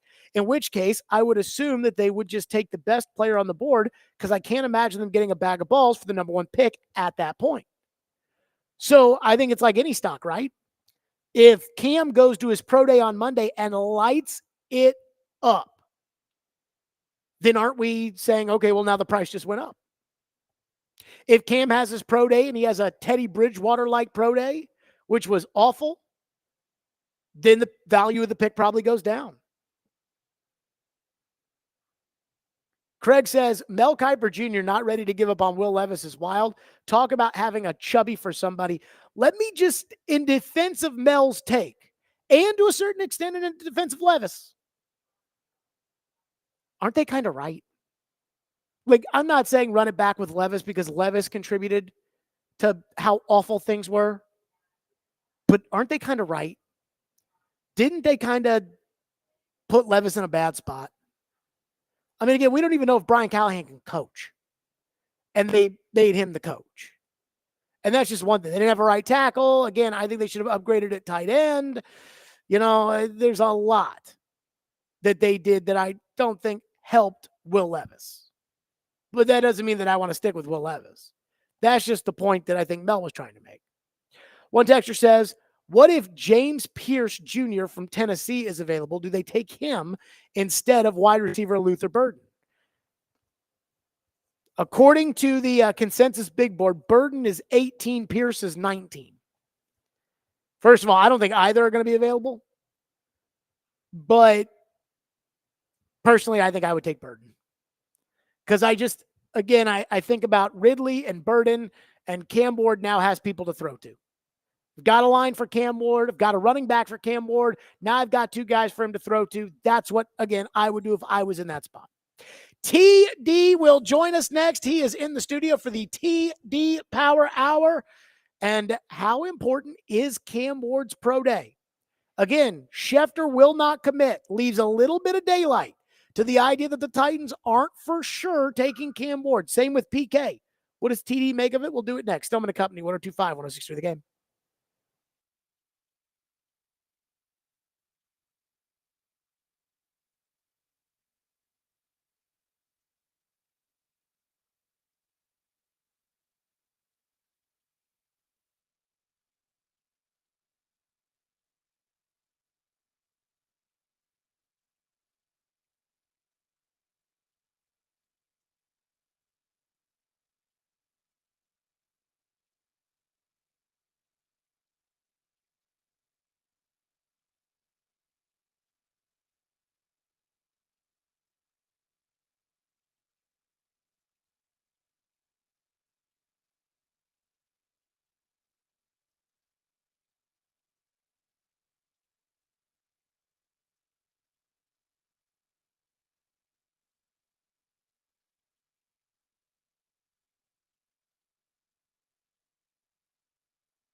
Stillman and Company, 1025, 1063 The Game, streaming live on Twitter, Twitch, YouTube, and Facebook Live. We are live from the Busy Bee Plumbing, Heating, and Air Conditioning Game Nashville studios. Today, that is Boombas out here in Murfreesboro, where we are watching the NCAA tournament action. Gonzaga all over Georgia, 27-5. McNeese all over Clemson, 47-29.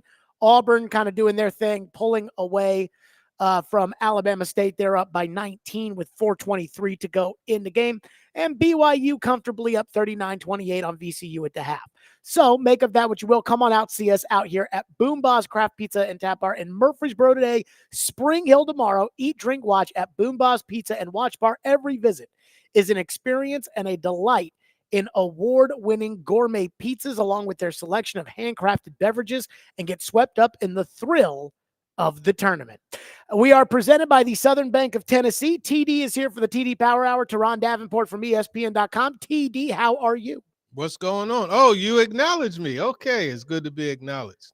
Well, I had a lot of ad copy to get through before I could tell people about how great it was to have you. No, I was actually talking about how many times you mentioned Schefter and PK, like they're the only ones that have told you that the Titans were not absolutely sold on Cam Ward. In fact, I remember texting you at the combine and telling you that, but, you know, we're not going to get into that.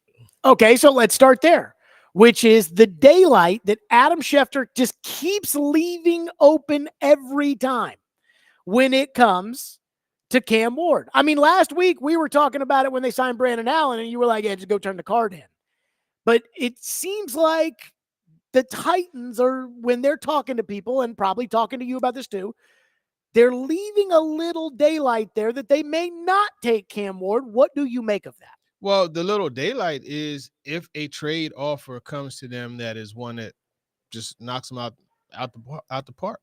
They're not going to just completely shut down trade offers, knowing how this thing is evolving, where you have the musical chairs, the music going to stop, and then a team is going to be stuck without a quarterback.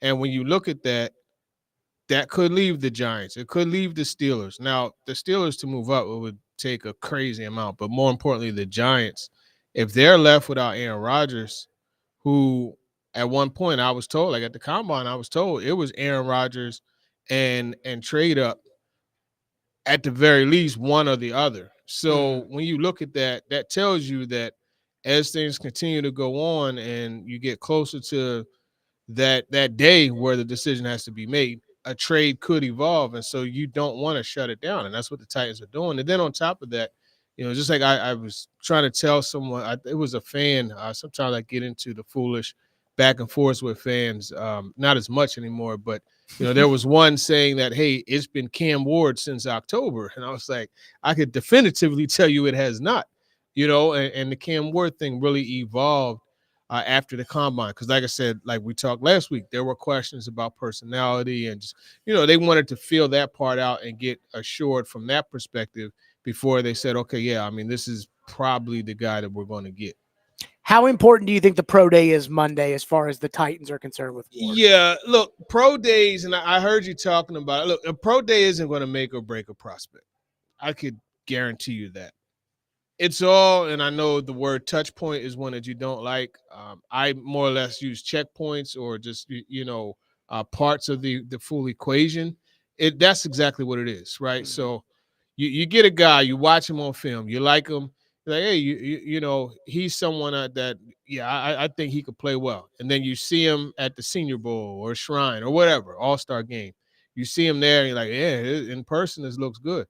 And then you go back and you watch the film again. And then you see him at the combine. You're like, oh, shoot, I didn't know that he could run that well. Okay, let me go back and let me see on some plays where he scrambled. And then, you know, so on and so forth. All it is a touch point for you to see and then say, okay, you know what? It's a check and balance. Okay, let me go back and make sure these I's are dotted and T's are crossed. I think the best example, I'll give you two receivers that are the best example of this. Dante Thornton, who is on talking with TD this week. He ran that 4.3. Now, I remember throughout the year watching him, and I'm like, man, this big dude is fast. But he ran a 4.3, and you're like, oh, wait a minute. So you go back and you watch him, you're like, yo, that speed really shows on film. And we'll make that 3 players because Matthew Golden, a guy I'm very fond of that I've been talking about for quite some time, he ran that 4.29. It doesn't exactly show on film as much. Jaden Higgins from Iowa State, 4.48, 10.8 broad jump. We're talking about 39-inch vertical. You're like, man, this dude's a workout monster.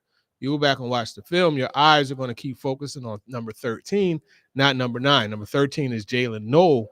And you're going to say, wait, I don't see all this athleticism showing up on tape. So I say all that to say, this pro day with Cam Ward is going to be something to watch. You definitely want to go down there. You want to see him throw in person. There's something to being able to feel a guy's presence in person, on the football field.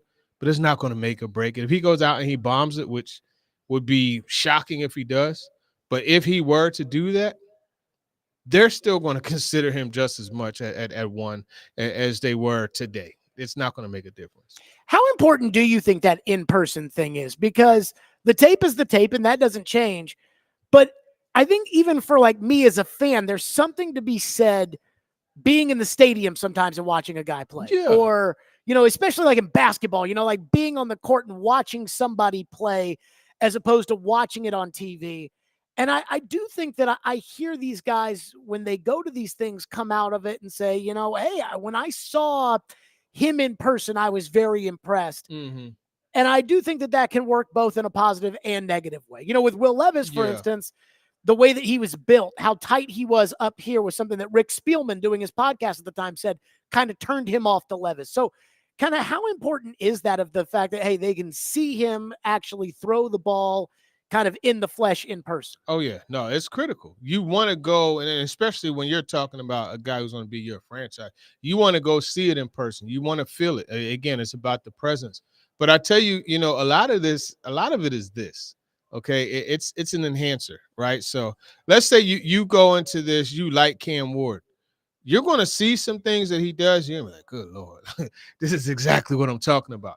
Mm-hmm. But let's say you're one of those who goes in and doesn't like him. You'll see him roll out, and he might have to shift his hips a little bit or flip his hips a little bit more. If he's rolling out to the non-throwing side, and you're like, oh, I don't really like that. And a lot of times it's just going to, what you like or dislike is just going to be magnified. Rarely do you watch a guy and you just say, oh, shoot, yeah, I changed course. What I've spent endless time on watching on film, disregard that. I don't like this. It rarely happens. What's funny is I keep going back to the Teddy Bridgewater pro day. Mm-hmm. I think this might be the only example of a quarterback absolutely bombing a pro day. He should have wore the darn gloves. He didn't wear his gloves. Yeah. And I remember talking to someone who was very high up in the athletic department at that time that told me that day, they were like, yeah, Teddy probably cost himself millions of dollars today. I said, really? It's like, yeah. It's like, the ball's not supposed to hit the ground in a pro day. Mm-hmm. I go back to that and I'm like, I do feel like the Titans, just based off of some of the things I've heard, I do think they're prepared that if Cam Ward isn't all that in a bag of chips, that they would be ready to pivot if that was the case. Yeah, I don't know about that. I really don't. And I mean, look, you talk about the bomb in the pro day. Well, two of the best pro days that I've seen, Zach Wilson and Sam Bradford. And it's not like either one of those guys turned out to be a whole heck of a lot. And oh, by the way, Johnny Manziel had a heck of a pro day also. So, I mean, look, these are things that you can't get too high on and you can't get too low on. And that's something I say about everything because I think it applies to everything. You take it for what it is. It's a part of the equation and you treat it accordingly. But you don't allow that to sway you one way or the other. I think, again, it's going to give you a prelude to, let's say, Cam rolls out and he throws a 9 route and it's underthrown. So now you go back and you're like, okay, let me watch these games. Oh, shoot, that started to show up a little bit more. Let me see. You know what I mean? Mm-hmm. Those are the types of things. Again, it's going to enhance doubts or enhance likenesses. And I think that's really what it boils down to. But those who are good at what they do, typically you don't see a player shift too much as far as the rankings and things like that. And it always kills me when you have a guy that, he's a a 20 to. I mean, we're seeing it with Matthew Golden. Honestly, I mean, look, like I've always liked his game. I mean, he's been one of my favorite receivers, but I don't feel he's a top 10 prospect, and that's even after he ran the 4.29. It just kills me how you suddenly see these drastic shifts for players, and as long as they're not injured, you know what I mean? If you factor in the injury, yeah, okay, you know, you might have a little doubt about Abdul Carter. But, you know, if it's no football being played, like why is it that this guy goes from 20 to 30 to like 5 to 10? Like, that's confusing to me. I'm just going to tell you, I think Golden is now, after Ted McMillan at Arizona ran the 4.55 reportedly, you know, ran a 4.55. I think Golden's going to go ahead of McMillan. I think Burden might go ahead of McMillan. I think, highly doubt that. You don't think Burden goes ahead of McMillan? No, but how can I put there are concerns about Burden that you know, people across the league have, as far as an understanding, inability to explain, or unwillingness almost to explain the difference between 23 and 24. And it's kind of like a gift and a curse, because for what I understand is he's not really a guy who's going to try to throw somebody else under the bus. You know what I mean? But like, sometimes you have to kind of paint the picture without painting the picture. You know what I mean? Like, he's not able, he's unable to do that, and then it's in turn making him look bad.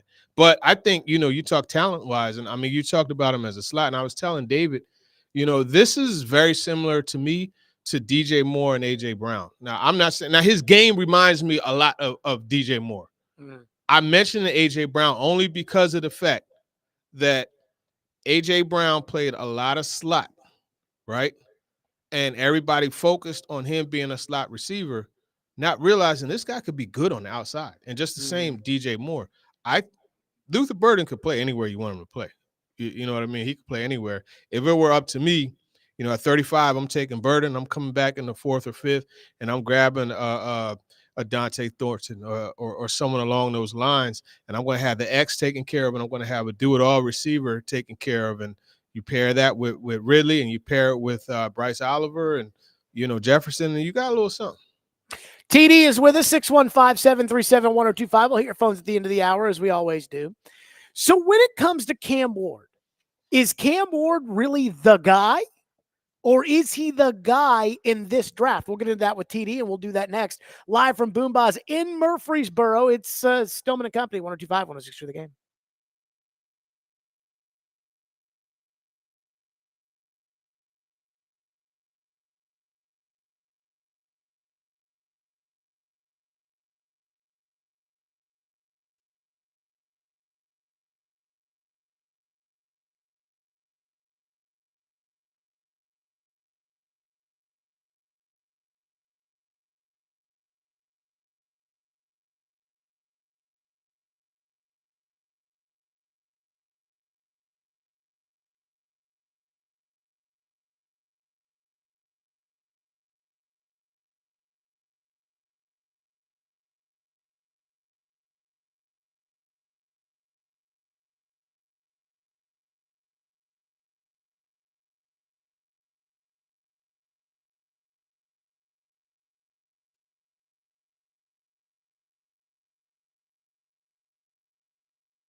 I'll have a couple of questions here. I'm not opposed to it. In fact, I would do it. But is he the first pick because he's a true number one pick in the draft quarterback, or is he just the best quarterback in this draft? I think that question has to be answered. And anyone who's running a draft that's run multiple drafts would have a points of reference. That's the first thing. Second thing, when are you putting him on the field? What is the plan for him? Are you going to start with Levis and let the guy do what? Learn from Levis? There's not much to learn from Levis. So I just want to hear the plan. And not today.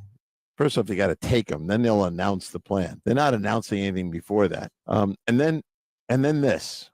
I don't think this is a question that can be answered yet, but can you move down one spot and take them?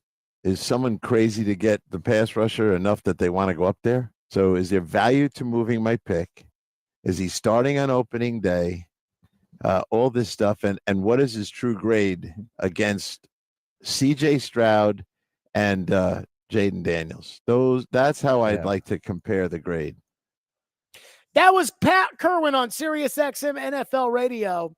And so, TD, Pat asked three, I think, very fascinating questions. The one I think that I've kind of ruled out is, can you trade down and still get Cam Ward? I'd say the answer to that is no. So if you want Cam Ward, you have to take him number one. The first thing is he the guy, or is he the best guy in this draft? And he talked about how would his grade compare to that of Jaden Daniels and C.J. Stroud. And then the second was, what is your plan once you draft Cam Ward?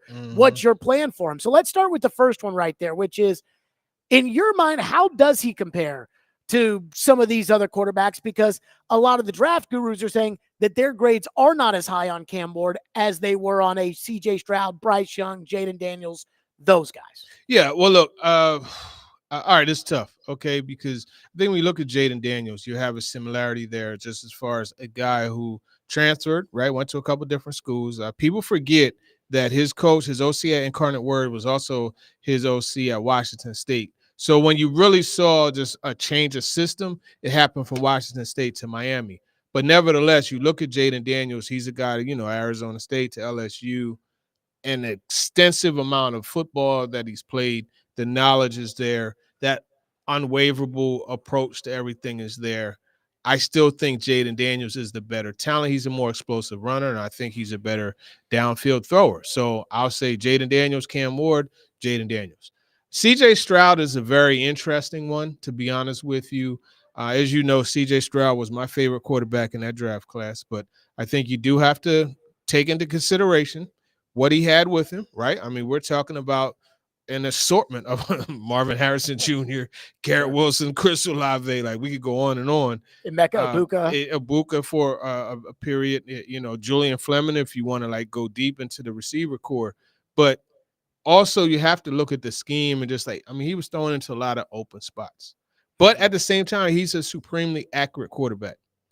I honestly, it's a toss-up for me, Stroud and Cam Ward. And frankly, it's a toss-up for me, Cam and Shadur Sanders. And we talked about this back in November. I said that I would put Shadur against pretty much all of the quarterbacks not named, Caleb Williams and Jaden Daniels. But honestly, I think Caleb Williams is a bit more athletic than Cam Ward. But I think a conversation could be made. Like, what is it specifically that Caleb Williams does that Cam Ward can't? And I think when you look at that upside and the potential, they're very similar. So my answer to your question is, he is the guy. He's the guy in this draft class, and I think he'd be one of the guys in the past 2 or 3 ones. Okay, so now I'm going to put you in a tough spot. I want you to, because I've seen a lot of, hey, these guys talking about Ward and Sanders would be 6 or 7 in last year's draft. So would you rank Cam Ward and Shadur Sanders ahead of Drake May, J.J. McCarthy, Bo Nix, and Michael Penix for how you felt about them last year? Undoubtedly ahead of Bo Nix, J.J. McCarthy, and Michael Penix. I mean, look, man, I said it before. I'm going to say it again. J.J. McCarthy's coach, right, and I'm looking David right in the eye, in the second half, his coach, a former quarterback, said, we're going to go shoe to shoe and run the football 32 times. I'm sorry. I'm not taking a quarterback in the top 10 whose coach decided to do that. I'm just not going to do that. So, no, I'm not high on J.J. McCarthy. I put Cam, I put Shadur right there. And, honestly, I'm talking about as the prospect, not what Drake May did last year as a rookie, because I will tell you, like, seeing him against the Titans and in some other games, I said, man, Drake May that dude is all right. You know what I mean? But going in as a prospect, I would put Shadur and Cam right there with Drake May. So how would you rank them? Jaden Daniels 1. So we're including C.J. Stroud, you said? Yeah, sure. Let's include Stroud, Bryce Young, Richardson, Levis, whatever. Wow. That's a lot of quarterbacks. Yeah, I would say Jaden Daniels 1. I said toss-up, but, man, I just like Stroud. Stroud 2. I'm going to go – this is tough, man. As a prospect, Richardson as a prospect, because it's just I'm not going to do that. But ahead of Caleb? Yeah, that's what I'm saying. So I'll go Caleb 3rd. I'm going to go Cam 4th. No, I'm going to go Bryce Young 4th. I'll go Cam 5th. Yeah. Shadur 6th. Yeah, I mean, I could see if you go to the last 3 draft classes, yeah, I mean, I could see 5th or 6th or 7th for those guys. Okay, and then the second part of what Pat Kerwin said, what's the plan here? Because I think that's a very good question. I mean, clearly they're going to play Cam right away if Brandon Allen's the backup quarterback. Hey. But Borgonzi in Kansas City, they sat Patrick Mahomes. It's all situational, though. Chad Brinker in Green Bay, that's their brand. What do we think? It's all situational because when you look at the Kansas City thing, they had the right guy in Alex Smith, who was still a good player that could hold it down. They don't have that here, right? You look at Joe Burrow, like they didn't have that there. He had to play. You know what I mean? So it's situational. For me, looking at this, what I'm doing right now is I'm on the phone with the Rams and we're talking. And I'm like, look, man, I unless we get our socks knocked off, we're taking Cam Ward, right? And I'm just going to be up front. Look, Levis, I feel that he has upside. I feel he has potential, but we got the number 1 pick. We got to take our guy while we could take him. Look, let's talk about Levis to you guys. He's drawn comparisons to Matthew Stafford. This would be a young quarterback. We know Stafford is advanced in age. This would be a young quarterback that you could groom. Sean McVay, we know that you're good at this. What's up with can we work something out on draft leading into the draft? Then that gets Levis out of there, right? And then you have Brandon Allen. And then I just, Brandon Allen's the backup, right? And Cam Ward comes in. I mean, this guy played 53 games in college. So it's not like he's not ready. But then on top of that, he's experienced with going in. I talked to Xavier Restrepo, at Shrine about Cam Ward and how he hit the ground running, attacking it. He made Restrepo, he made him sit down, and they went over plays, and they went to get ice cream. And that's how they got to know each other. They got ice cream together. And then he just sat down, and he made him just get on the same page. There's experience with learning on the fly. But then also when you look at Cam, I think he's a guy that could come in and he could talk to those 10 other men, and they're going to listen and they're going to follow. So I do like that about him. So, I mean, that would be the plan. I mean, you're going to bring in a camp arm. I mean, heck, if a guy like I wouldn't be opposed to doubling up if you're able to create another pick, and a guy like Quinn Ewers is available, or a guy like and I'm talking about day 3, or if a Kyle McCoy, like one of those type, Will Howard. I mean, I wouldn't be opposed to taking one of those guys and having them as my number 3. And I mean, if you got to cut them, you cut them. But if not, you got another young quarterback. TD is with us. We'll hit your phones at the end as we always do. 615-737-1025. So what about the 35th pick? If Cam ends up being the first pick, who are the prospects that TD says you have to take at 35 as opposed to a potential trade down? We'll do that next with TD. Stillman and Company, 102.5 The Game.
Stillman and Company, TD Power Hour, Teron Davenport with us. Again, we're live out of Boombas out here in Murfreesboro. TD, a little breaking news from the Titans, a little just minor surprise signing, but the Titans have signed Lorenzo Carter, who is an outside pass rusher, an outside backer, a pass rusher, who was most recently with the Atlanta Falcons. He was drafted in the 3rd round by the Giants, I believe, in 2018. and has kind of moved around the league a little bit. But I do wonder this question. One, your reaction to the Titans signing Lorenzo Carter, who, when he was a freshman at Georgia and he was like 18 years old, I thought was going to be one of those Georgia guys, and obviously, was not. But your thoughts on that? And secondly, do you think that adding an extra edge impacts any draft plans at all? Lorenzo Carter is not going to – come on, man. He's not going to impact your draft plans. Let's be real about this thing. It's depth. It's another – guy in the mix. I think that I wouldn't be surprised if they draft 2 still. You know what I mean? So, no, I don't think Carter's going to impact anything. I will say this. When Carter was like an 18-year-old freshman at Georgia, I thought he was going to be like the next Lawrence Taylor. The thing that always concerned me about him was the size. You know what I mean? The weight. Mm-hmm. But, look, size is not a skill. So, I don't think that's something to be held against him, but it would just make me question how he would be. So I took the 2 mock drafts from Mel Kiper Jr. and Daniel Jeremiah, and I went and I took out all the prospects who they have in the 2 mock drafts going the first round. And I said, okay, who are going to be the top players that, according to this, wouldn't be perhaps available at 35? And of the top players, Luther Burden III, the 18th ranked player, the consensus big board, according to The Athletic, where they take a bunch of different big boards. Luther Burden III was the first one at 18. Tyler Booker, the guard out of Alabama, is the 29th player. He was not neither. Josh Connerly Jr., the tackle out of Oregon at 32. Donovan Jackson, the guard / tackle at Ohio State at 35. And Nick, I think it's Scoutron from Texas A&M, not taken in the first round of either drafts. TD, who are the players that if they're available at 35, because we've talked about using 35 as the trade down to pick up an extra third, who is a screw it, turn in the card if they're there at 35 player for you? Yeah, Luther Burden III, of course. But to avoid the obvious, Landon Jackson is a guy that I look at and say, hey, I would really strongly consider picking him. Pierce would be gone. Ibuka would be gone. Probably those 2 are the ones mainly. I can never. Donovan Ezeraku, the pass rusher out of Boston College, is another intriguing one. Like, he put up the numbers, but the thing with him, Ezeraku, I think his name is. The thing with him though is, although he put up the numbers, like, he's not explosive, he's not super big, he's not super strong, he's not super fast. So you really have to dig in and just watch him and just say, okay, is this a guy that will be able to do this in the league? You know what I mean? So, he's another one that I would definitely consider. But, Luther Burden and Landon Jackson, those are probably – I love Landon Jackson's game, man. He's long, he's strong, he has a high motor. I remember talking to him at the Combine. He talked about Max Crosby being a guy that he loved to watch, and he patterned his game after. So if you can get something along those lines, I think that helps you. And it gives you the versatility because he could stand up and rush the passer, or he could get down, in a regular 3-point and go after him that way. And he had a couple sacks in the Senior Bowl. He had a good week of work. So, yeah. You had alluded to some of the things you had heard about Luther Burden. This was a guy who, when this draft process started this year, like after the college football season, was still mocked at number 11 and number 9 and now he's out of the first round in some of these. Now, Steve Smith Sr. said, no, he thinks Luther Burden will end up in the first round. And I do too. But what do you think has happened to Luther Burden's draft stock? Yeah, I think it's a bit of – look, if you go back and you watch him, he had a lot of big plays called back. The offense was just, Brady Cook, it didn't do him any favors.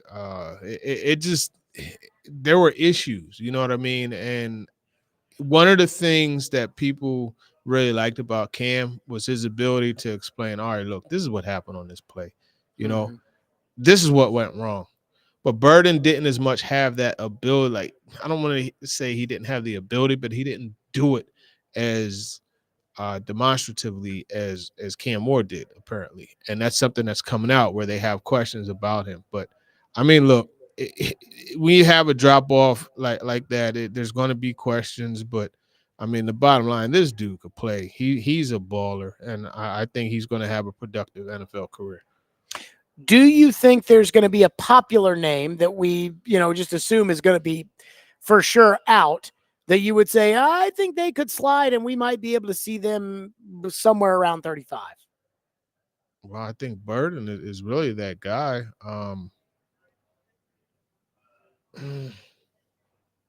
I can't really think of too many first rounders that are going to end up falling out. Membo comes to mind, but that dude's going to get picked. I can't see him not getting. I think Vrabel might take him at 4. That'll be wild, man, if he does. Another guy, like, don't be surprised if he's drafted in the first round, Marion Hampton. Don't be surprised if he's high. Mel had him at 12 to the Cowboys. Did he? Yeah, I mean, don't be surprised if he. That might be a little too high for you, but yeah, I mean, the Cowboys make sense, but I actually, was thinking about him in the second round for the Cowboys in a trade-up situation. But, I mean, to answer your question, I'll give you one. Shamar Stewart, he's very interesting. Jared, let me tell you something, man. I went to the Exos, the little facility they set up at the Combine. I love doing that every year. And you go there, and actually I met Landon Jackson there, met Shamar Stewart. And I watched this dude work on his 10-yard splits. That joker was 151 consistently on 10-yard split. Now, he ran a 4.5, high 4.5 his last run, and he tweaked his hamstring like 20 yards into it, still pulled that 4.5. Like, that dude is really intriguing when you talk about traits and all of that. But the production wasn't there. Like, he's somebody I could see probably falling out of the first round. All right, let's hit your phones for TD. We'll do that next. 615-737-1025. 615-737-1025. It's the TD Power Hour. Stillman and Company, 1025, 1063 The Game.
Tune in later today to 94.9 The Fan as Vandy Baseball takes on A&M. That's right, pregame 5:45, first pitch 6 o'clock. Coverage also available on the 94.9 The Fan app and at 949thefan.com. TD is with us for the TD Power Hour. We are live out in Boombas, out here in Murfreesboro, again, enjoying all of the tournament action.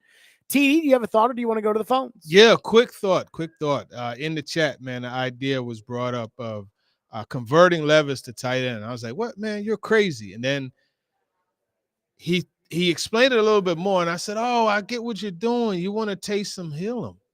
And it actually I'm not saying do it, but it was intriguing. So I definitely wanted to shout out what is his name in the chat? Scatterloot, I think it is.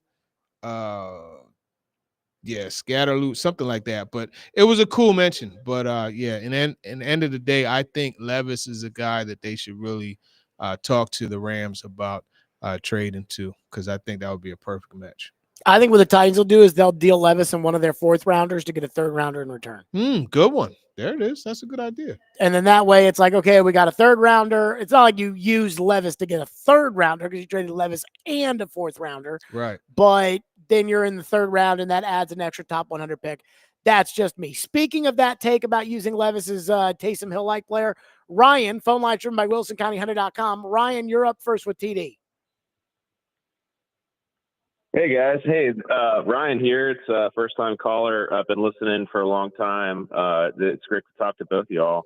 I think a little bit of my idea is because I'm a Penn State fan. That was my undergrad. I went to UT for my master's, but I saw the way that Will Levis could move the ball in the trenches. He's just a tough player. It wouldn't necessarily be as like a tight end like Taysom Hill, but you could mitigate injuries for your number 1 and your number 2 QB, keep him on the roster, and you save a bunch of money because he's still on his rookie contract. So that was really my point. I think he's still a competitor, and he could get out there. I think with the O-line coaches they have, they could really use his body type. I mean, if you look at the guy, I mean, he's all right, Ryan. This is I got enough Will Levis at tight end. I don't know about too much of that, but again, the Taysom Hill type, like we're talking about that guy that you have your package. He stands in shotgun, he takes the snap, and you have the option. You could run, you could pass it,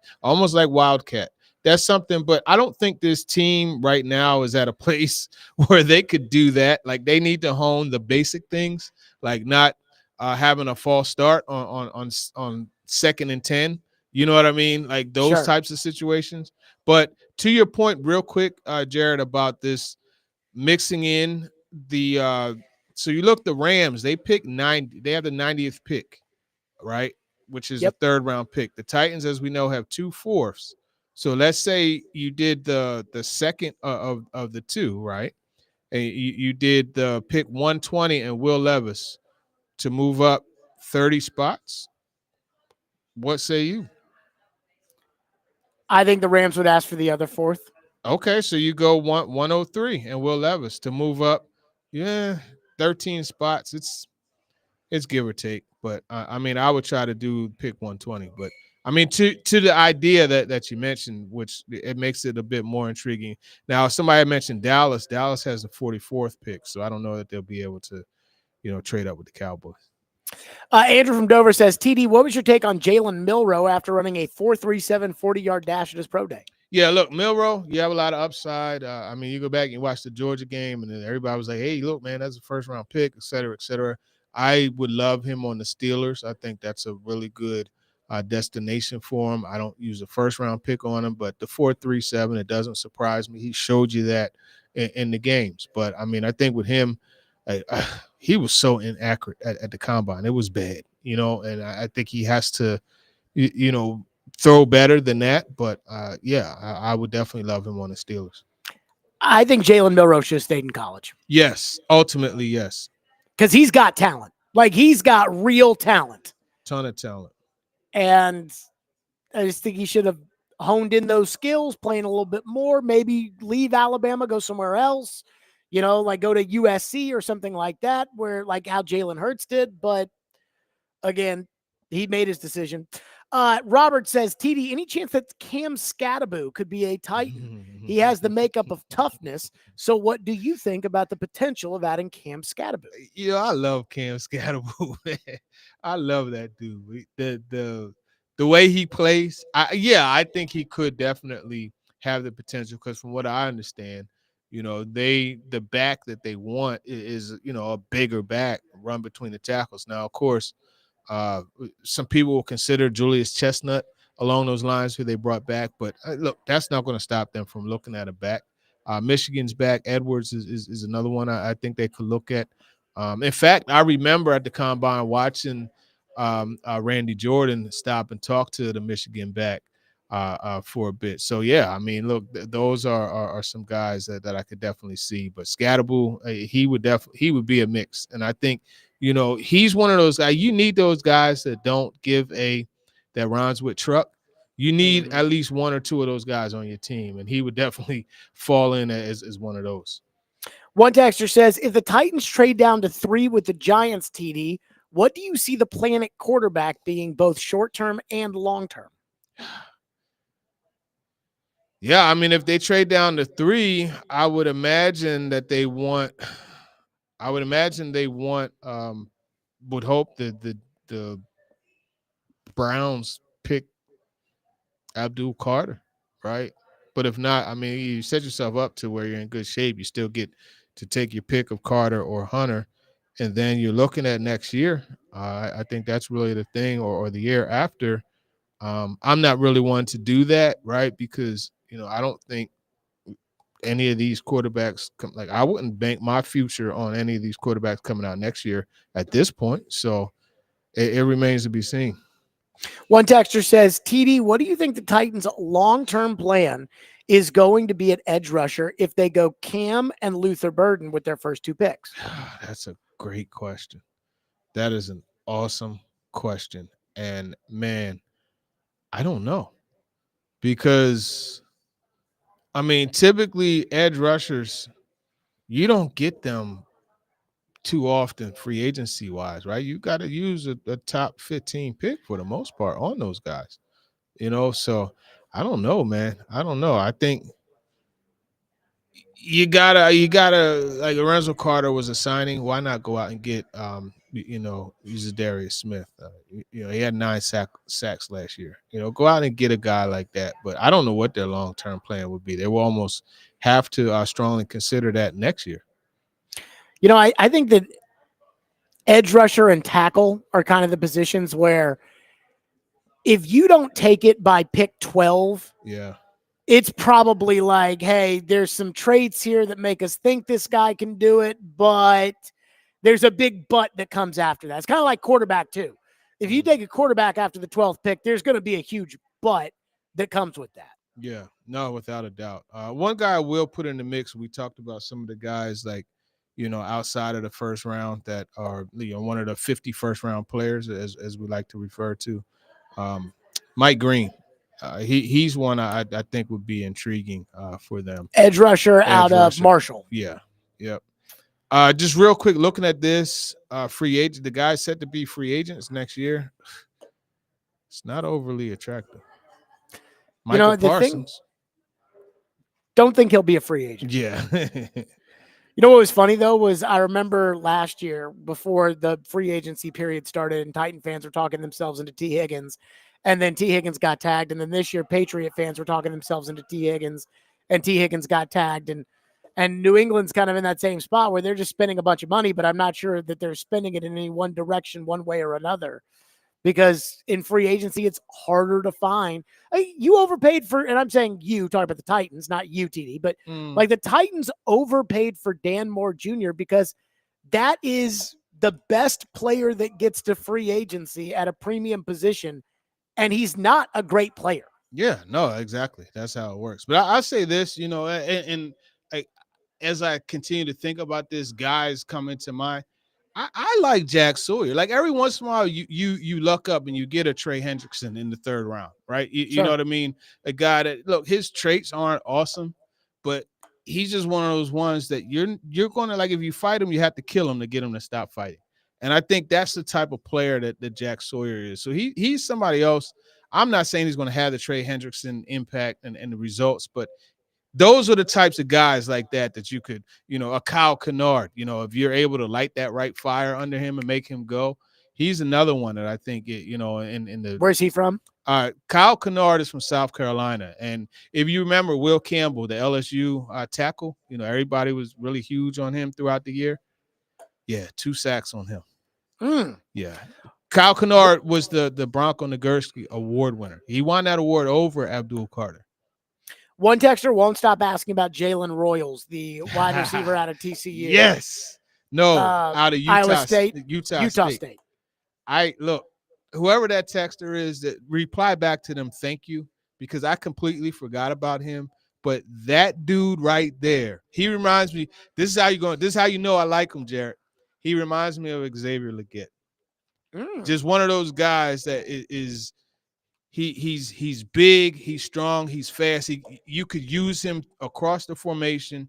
You could give him the smoke screens, let him get the yards after the catch. He's going to go up and catch the ball.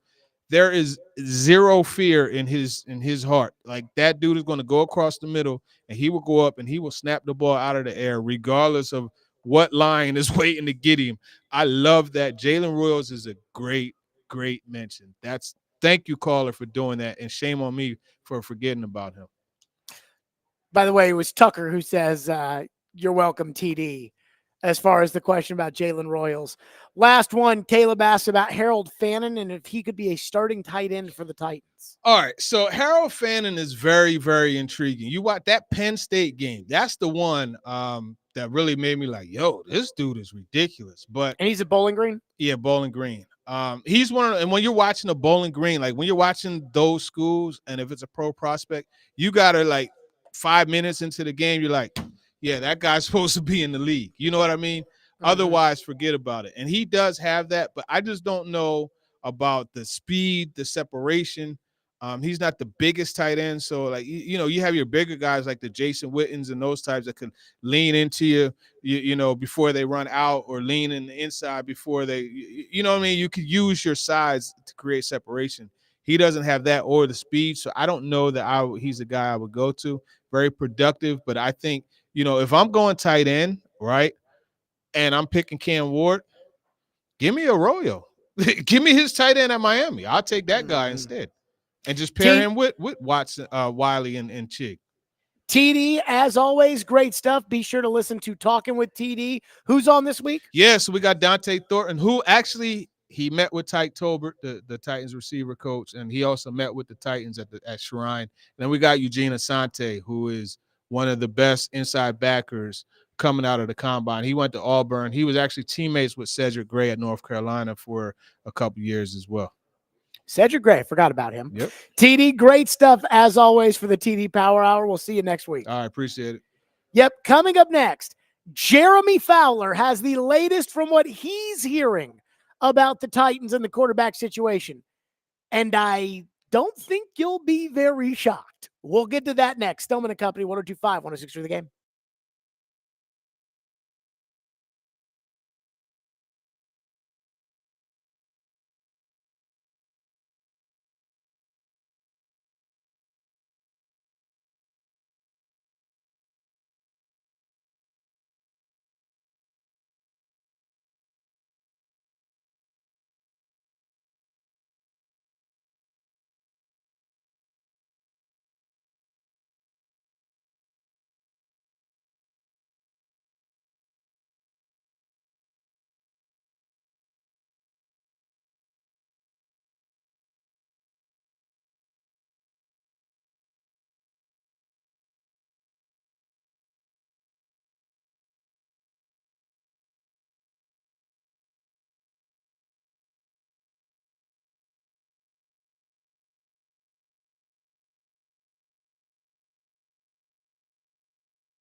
Stillman and Company, 102.5, 106.3 The Game, streaming live on Twitter, Twitch, YouTube, and Facebook Live. We are live from the Busy Bee Plumbing, Heating, and Air Conditioning Game Nashville studios. We are here at Boombas Craft Pizza and Tap House here in the borough.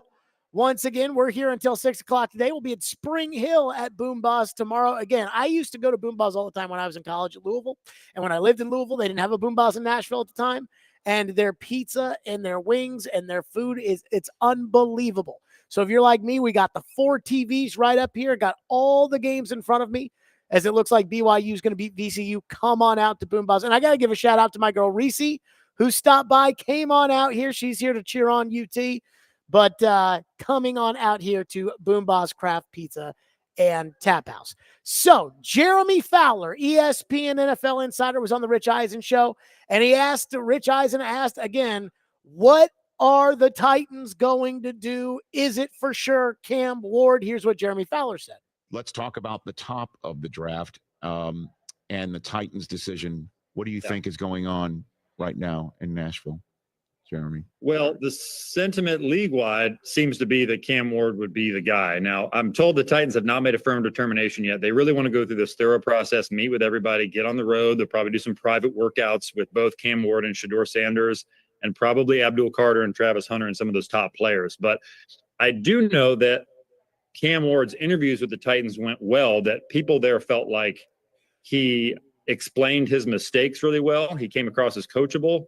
Like when he answered about why he made a play that didn't work out or an interception or a fumble, like he had really clean, good explanations about it that you can coach around. So they feel like not only does he have a lot of athletic ability and upside and the ability to make all the throws, but you know, he's got a competitive spirit and he wants to get better and wants to learn from mistakes and be a really clean, efficient player at the quarterback position in the NFL. So they feel pretty good about that. Now, does that lean them to make that pick? And have they locked into that? No, I don't think so. But most teams I talk to are loosely preparing for the Titans to go that route.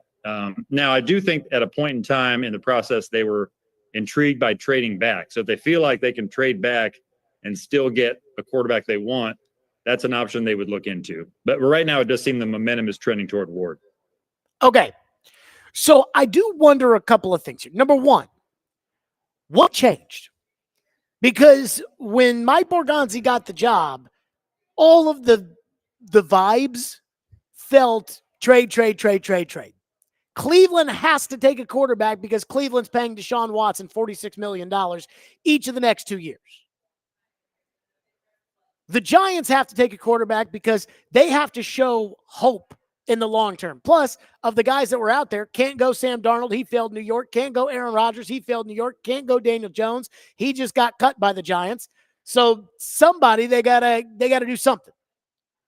And it seemed like, oh, great. The stupid Giants who tried to trade up last year and couldn't, you'll take advantage of them. They'll draft Cam Ward, who at the time people were saying wasn't as good of a prospect as the previous quarterbacks had been. This would be great. Titans will get a bunch of draft picks.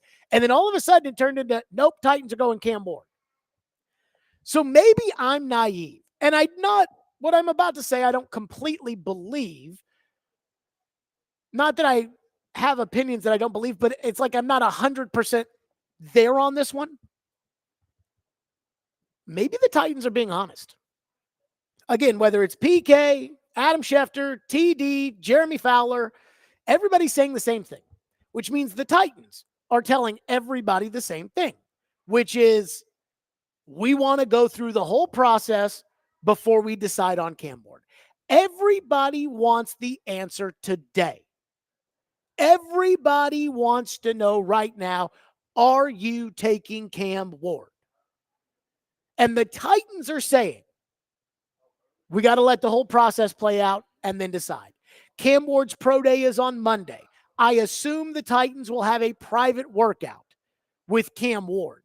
They'll probably have a private workout with Shadur Sanders. They'll probably have a private workout with Jackson Dart, if I had to guess. But that is the message the Titans are, hey, let's let the whole process play out. Here's the problem with that, though, as far as the process is concerned. Free agency's over. That's why I said you have to make this decision by March 13th. Well, I don't know about you, but March 13th has passed. This reminds me of other situations where there's not a firm deadline. Again, the Titans don't have to make a decision until they're on the clock, but they'll make the decision well in advance of that. But it reminds me of, again, in sports, these kind of soft-ish deadlines. For instance, last year with the Predators, when I said, hey, they got to decide this summer on the goalie. They got to decide, are we going to extend the goalie or are we going to turn it over to the young goalie? They had to decide, because if they were going to turn it over to the young goalie, they had to trade the veteran goalie before they extended his contract. And they kept saying things like, well, we don't have to extend the contract. We could go into the season, or, we can extend the contract and we can sell the young guy. I said, you can't do that. You have to make the decision by July 1. I guess technically they didn't have to make the decision by July 1, but realistically, they probably had to make this. When it comes to Cam Ward, the idea of, hey, let's go through the process and let's see where it takes us. And if Ward's our guy, we're going to take him. And if Ward's not our guy, maybe we trade back. If Ward's not our guy, maybe we take Abdul Cart, whatever. Who's going to be your quarterback? And this is, again, where I don't get on people before things happen, but if Cam Ward's going to be their quarterback, then it makes sense to have Brandon Allen as the backup. You trade away Will Levis, get a bag of footballs in return, whatever.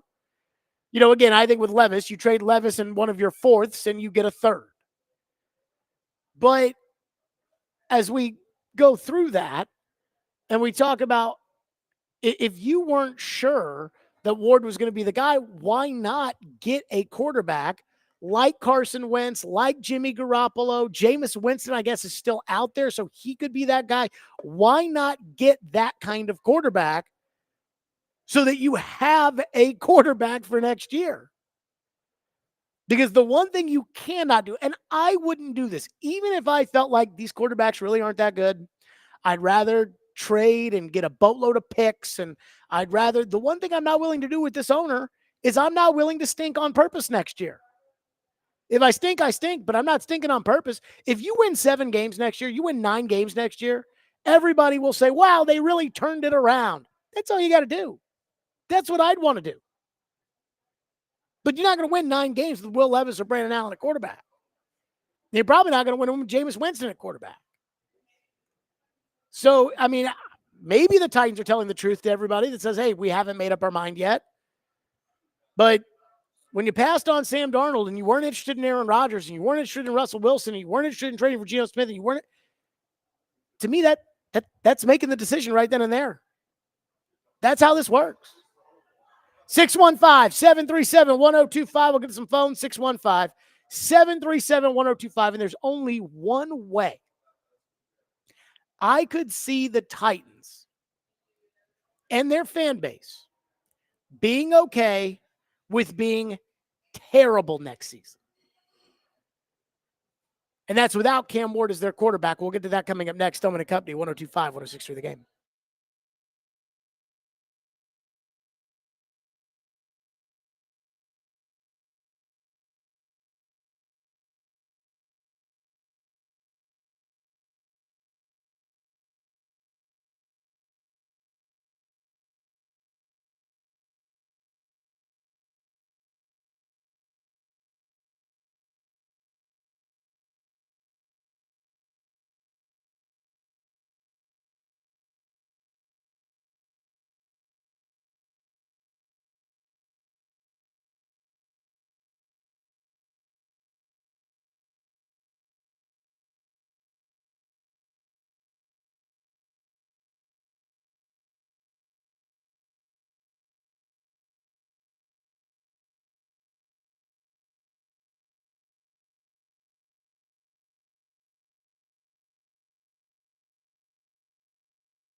He mocked them taking Shadur Sanders.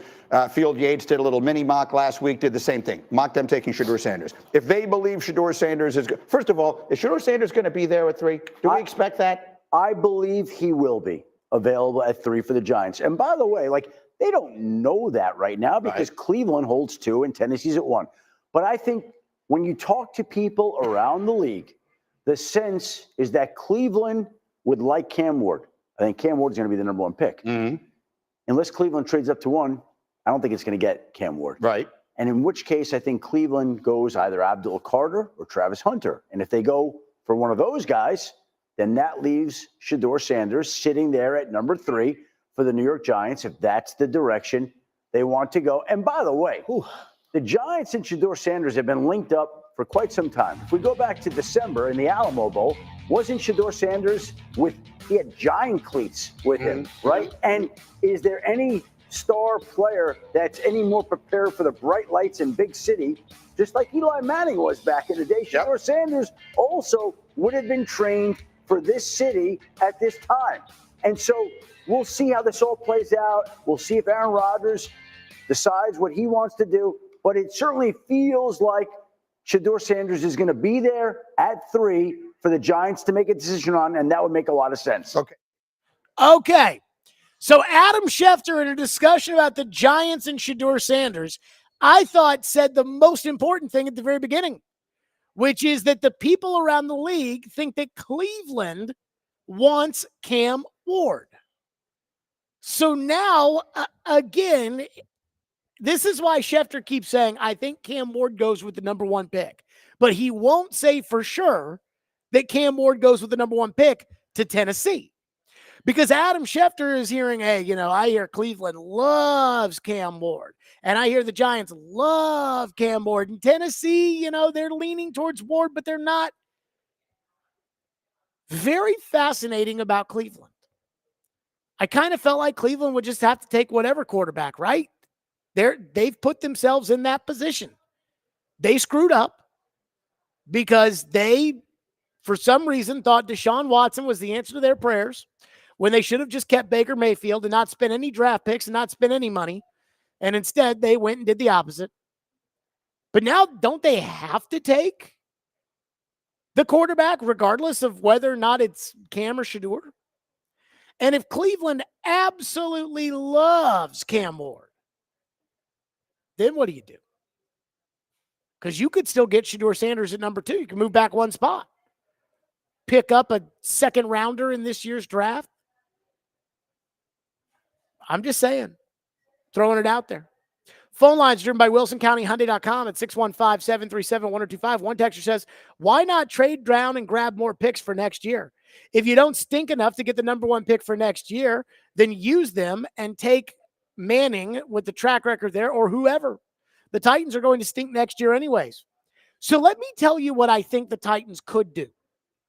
Because, again, they're telling everybody, let's just, for argument's sake, say that they're telling the truth when they tell Fowler and TD and Paul and Schefter that they haven't made up their mind about Ward. And let's say they go to the pro day on Monday and they don't like what they see out of Cam Ward. And I, by the way, will be watching the pro day on TV with bated breath to see how Cam Ward performs. Sometimes they bomb. Most of the time they look great. And they'll probably look great, but who knows? But again, let's say the Titans go through the process and they're like, we like him, but I don't know if we're willing to risk our careers on him, because that's what you're doing. You draft him with the number 1 pick. This is a 3-year thing. And if it doesn't work, everybody's fired. Just like I said, after they drafted Will Levis, regardless of all the talk about value and second round and everything else, I said, if this does not work out, then Mike Vrabel and Rand Carthon will be fired. And by the way, Mike Vrabel and Rand Carthon have since been fired. So much for all the value talk. They took a guard first, and again, I get worked up there. But the only way that I think the Titan fans could accept being awful next year is if they got a haul of draft picks to say, well, I know we're bad this year, but we got the Giants first rounder and we got a second rounder next year. And, we're going to have 5 picks in the top 100 and we're building something like, then I think they could do it. Anything else, I don't think they're going to accept. And this is the NFL. You can be good every year. You don't want to hear this, oh, well, we're going to be awful, Jared. Well, you've already fixed right tackle. Last year, when everybody kept telling me, oh, Jared, we're going to be so good, I had this guy. I was at a wedding in Toronto. I had this guy who's a musician who at this wedding in Toronto would not leave me alone, being like, don't you think we're going to be better than we were last year? And I said, no. I had just gone to the Seahawks practices, saw how inept the Titans offense was, and I was like, I don't think so. And he's like, but think about all the players that we added, Jared. And I was like, you lost Derrick Henry. I'm like, you don't have a right tackle. That is kind of important, eh? Like, you need a right tackle. And everyone's like, no, you don't understand, Jared. Well, here we are. I'm not complaining right tackle. They got that fixed. One texter says, hey, Jared, do you think the reason the Titans haven't made a decision on a veteran quarterback is to play that they are using the number 1 pick to run up the value of return? So here's what I would ask. Let's just take Adam Schefter at his word. Let's say that the Browns love Cam Ward. And let's say the Giants like Cam Ward. The sentiment, Paul wrote an article about this at his website where he talked to 3 personnel guys, and all 3 personnel guys said, yeah, Ward's the best quarterback in this class. So let's say that they all like Cam Ward the best, which seems to kind of be the general consensus around here. If they like Cam Ward the best, and the Giants want him and the Browns want him, even if you signed Sam Darnold, even if you signed Aaron Rodgers, even if you traded for Matthew Stafford, which was never going to happen, but again, whatever. Even if that had happened, I don't think the value of the pick goes down because, again, Cleveland is trying to keep the Giants from getting that pick. The Giants are trying to keep Cleveland from getting that pick. You see what I'm saying? That's why when the Stafford Giants stuff started to heat up, I was like, man, I hope they don't get Stafford, because if they get Stafford, then all of a sudden that leverage play to use the Giants, that totally goes out the window. And so I would wonder, okay, let's say that the Titans don't have, or let's say the Titans had signed Sam Darnold. So everybody knows, okay, that's their quarterback. I don't think you would lose enough that would make having to have Jameis Winston at quarterback this year a reality. Which, again, is probably what happens if you decide to trade the pick and you decide to take Travis Hunter, or you decide to trade the pick and you take Abdul Carter, then you probably have to go sign Jameis Winston to play quarterback. Unless you want to run it back with Levis, which, again, I just don't think is a very viable option. One texter says, tank for Lenoris Sellers next year. So, I mean, I guess I watched a little South Carolina football. Is Lenoris Sellers, like, is he supposed to be like a can't miss slam dunk guy? Again, normally when there's a guy or two a year prior, you know about it. Like, we knew about Caleb Williams before Caleb Williams is eligible to be drafted. We knew about Bryce Young and CJ Stroud. Kenny Pickett was just the guy who played well because it is what it is. Man, I'm just seeing this right here. I'm at Boombas and we got all the TVs in front of us. Luke Combs getting a star on the Walk of Fame. I'm like, man, they blow up fast, eh? 615-737-1025 is the phone number. 615-737-1025. We got some big basketball tonight. I've got a quick thought on that I want to do next. Stillman and Company live from Boombas 1025, 106.3 The Game.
Well, again, congratulations to all the team that made it to the tournament this year. It's always an incredible experience to get here, something you never take for granted. And we know that we have a very tough opponent first round against Wofford, who we played a year ago, and in a very close game at our place. And Coach Perry, again, has done a great job with this team. Older, playing great basketball at the right time of year. That was Rick Barnes ahead of tonight's game against Wofford, which tips towards the bottom of the hour. The CBS Evening News is on right now, so that will come on once old Walter Cronkite signs off the air with his old, and that's the way it is. And then it's UT and Wofford right here at Boombas. So I have a confession to make. As a kid, I've told this many a time, but as a kid, I was not a Tennessee fan. In fact, my dad grew up a Vanderbilt fan. I grew up a Vanderbilt fan. And when you grow up a Vanderbilt fan back in the old days, before Vanderbilt could pay players with NIL, Vanderbilt, kind of the joy was to root against Tennessee. And even though I feel like I play it right down the middle, I call Vandy out when I think they screw things up, and I give Tennessee credit when I think they're doing well. Even though there's a little bit of that, I've never been able to shake from some of my haters this idea of you just hate the Vols. And it's not that I hate the Vols, but it is more so that I kind of enjoy watching the misery of Vol fans. Well, guess what, Vol fans? I'm rooting with you this year. Traditionally, it's been a yearly kind of annual thing where I crap on Rick Barnes and he blows it in the tournament.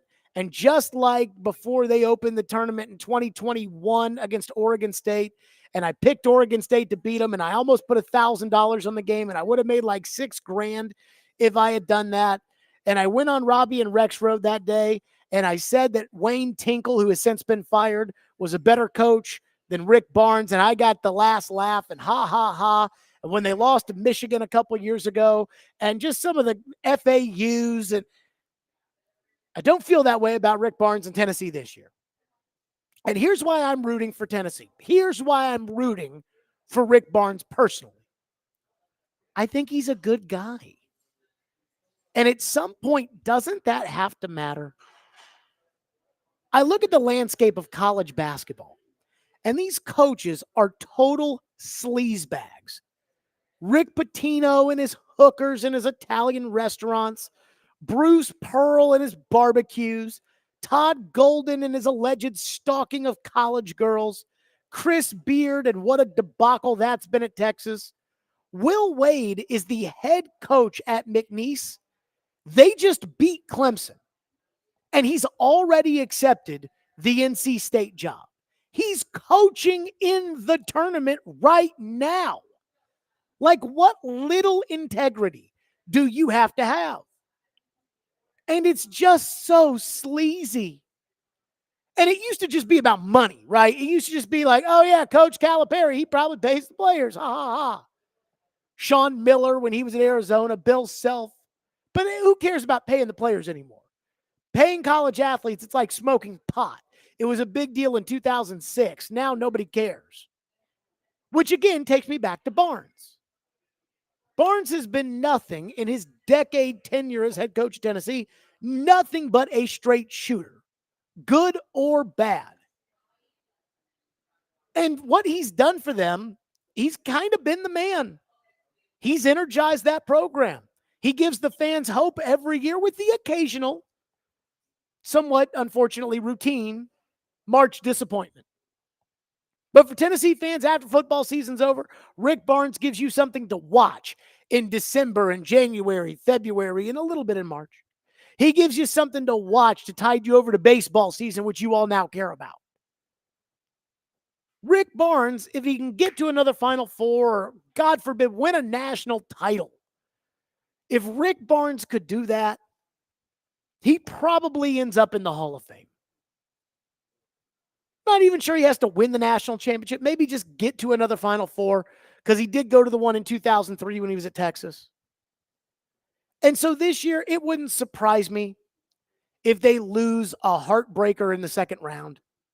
Because, again, that is Rick Barnes' track record, is losing in the second round. But I'm rooting for him against these sleaze bags of coaches that, again, we have in college basketball today. It was funny. I was on the midday show because I got here early. I left my house at halftime of the Louisville game as Louisville was getting their asses kicked. And I left at halftime of the Louisville game because I didn't want to miss too much. And so I sat down here, Vingan and Derek and Willie was back, because of the Preds game tonight. And they were talking about Louisville getting their rear ends kicked, and they had me hop on the program. And I said, 9-10 years ago, I made a comment to Willie that I thought Vanderbilt should hire Bruce Pearl to be the coach. And Willie, if you know Willie, for the most part, Willie thinks nothing ill of anybody. Like, he thinks every coach deserves another season. He thinks every player deserves an opportunity not to be cut. All that. That's just the kind nature of that man's heart. But when I brought up the idea of Bruce Pearl being the next coach at Vanderbilt, Willie looked at me like he was offended on behalf of Vandy. Like, how dare you? That impurity into our program. And at 25 years old, I looked back and was like, who gives a rat's ass about the impurity of your program? You need to win some games. Who cares about winning? Who cares about being nice? Who cares about following the rules? Who cares about bending the rules? You need to win. And at that point in time, my team, Louisville, had Rick Pitino, again, with his aforementioned prostitutes, as the basketball coach, and Bobby Petrino, who got fired at Arkansas for hiring his mistress and wrecking a motorcycle with her on it. And I didn't care about how it looked.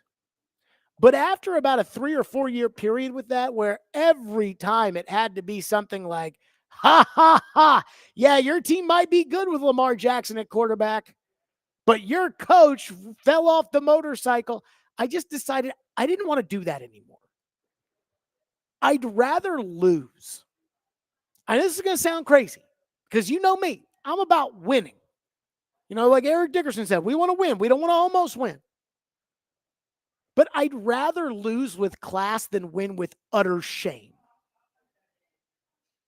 Like O.J. Simpson was found not guilty. I don't need him running the football for me. Maybe for you, not for me. Ray Lewis pled down to obstruction of justice. But that's okay. He can play on your team, not mine. So when it comes to these college coaches and the celebration of the return of Rick Pitino, I'm like, ew. Like, don't you want to win with a little class? And the truth is, as far as the masses are concerned, no. They just want to win, period. And that's fine. That's your opinion. Which brings me back to my opinion, which is Rick Barnes seems like a good guy who runs a program the right way.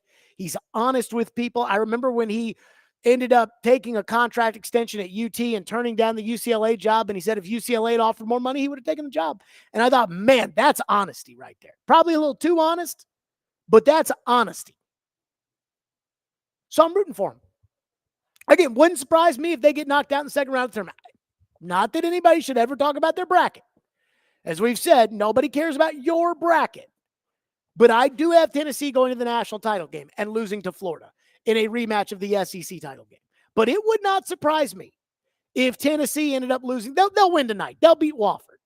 But it would not surprise me if they lost the second round because, again, that's what happens when it comes to UT. One texter says, don't forget Nate Oates and guns. That whole thing was all screwed up at Alabama, but that was a stain for me on Nate Oates. A capital murder in the program and a player involved and then saying wrong place, wrong time. It's like, whoa. Like, maybe show at least just a little bit of sympathy. So, yeah, throw him in there too. He also does kind of come off as sleazy. He comes off as like, man, I wish I could be like Nick Saban, but I know I'm not as classy as Nick Saban. One texter says, what about Kim Mulkey? So it's funny about Kim Mulkey because I used to work in women's basketball, and I think I know the landscape pretty well. And Caroline had been with us for maybe 3 or 4 months. And LSU, which, of course, Caroline, LSU alum, bleeds purple and gold. LSU hired Kim Mulkey. And I said to Caroline, I go, congratulations. You're going to win. Now you're going to feel a little skeezy doing it, but you'll win. And guess what? They have won. One texter says, this is the only thing I have ever agreed with you about. Winning is important, but how you win is more important. Again, I understand.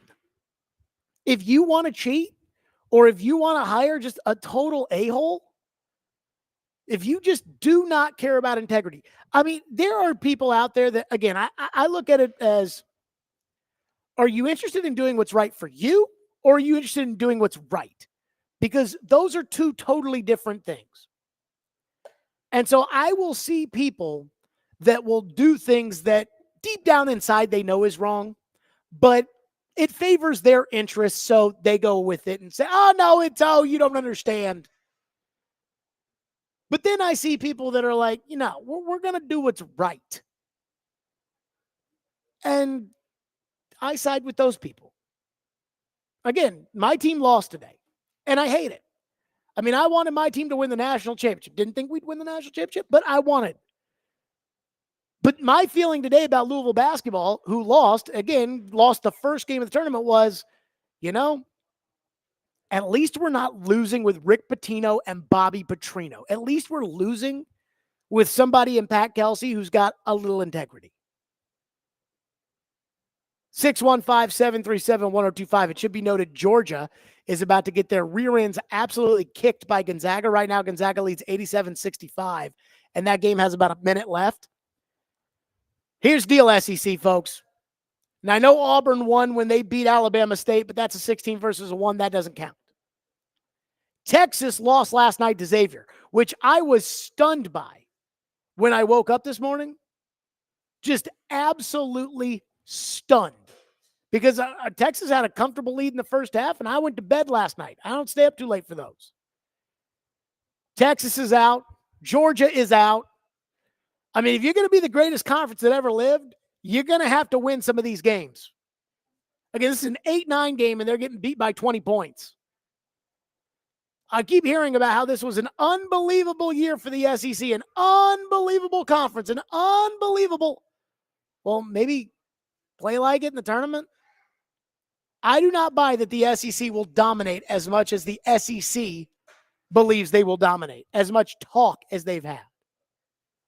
615-737-1025, which is our phone number, Stillman and Company, 1025-1063, the game.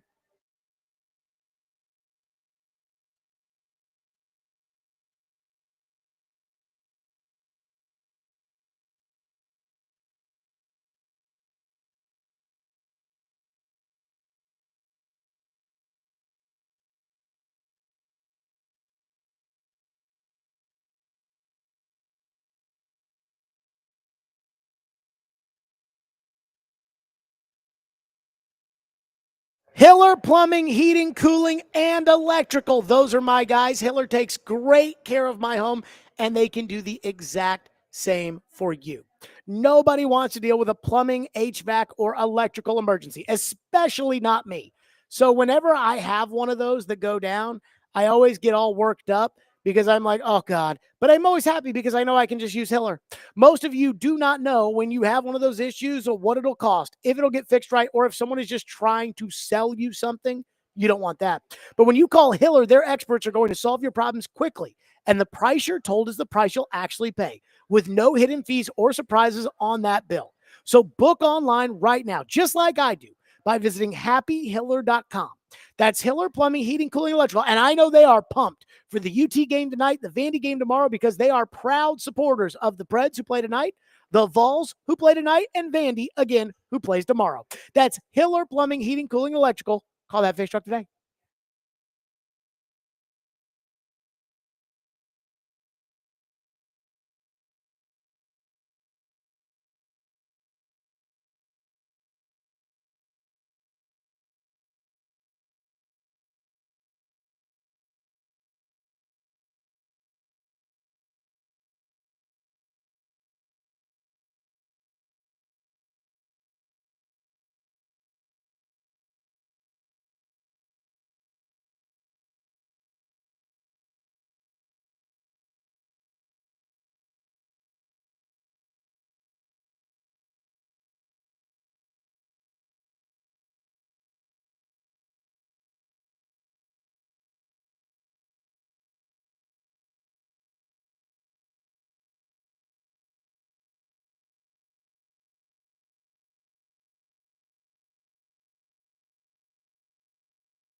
in Smashville. Walk over to Yossi. His one-timer, he scores! Bringing you the keys to victory and the latest storylines surrounding the Nashville Predators.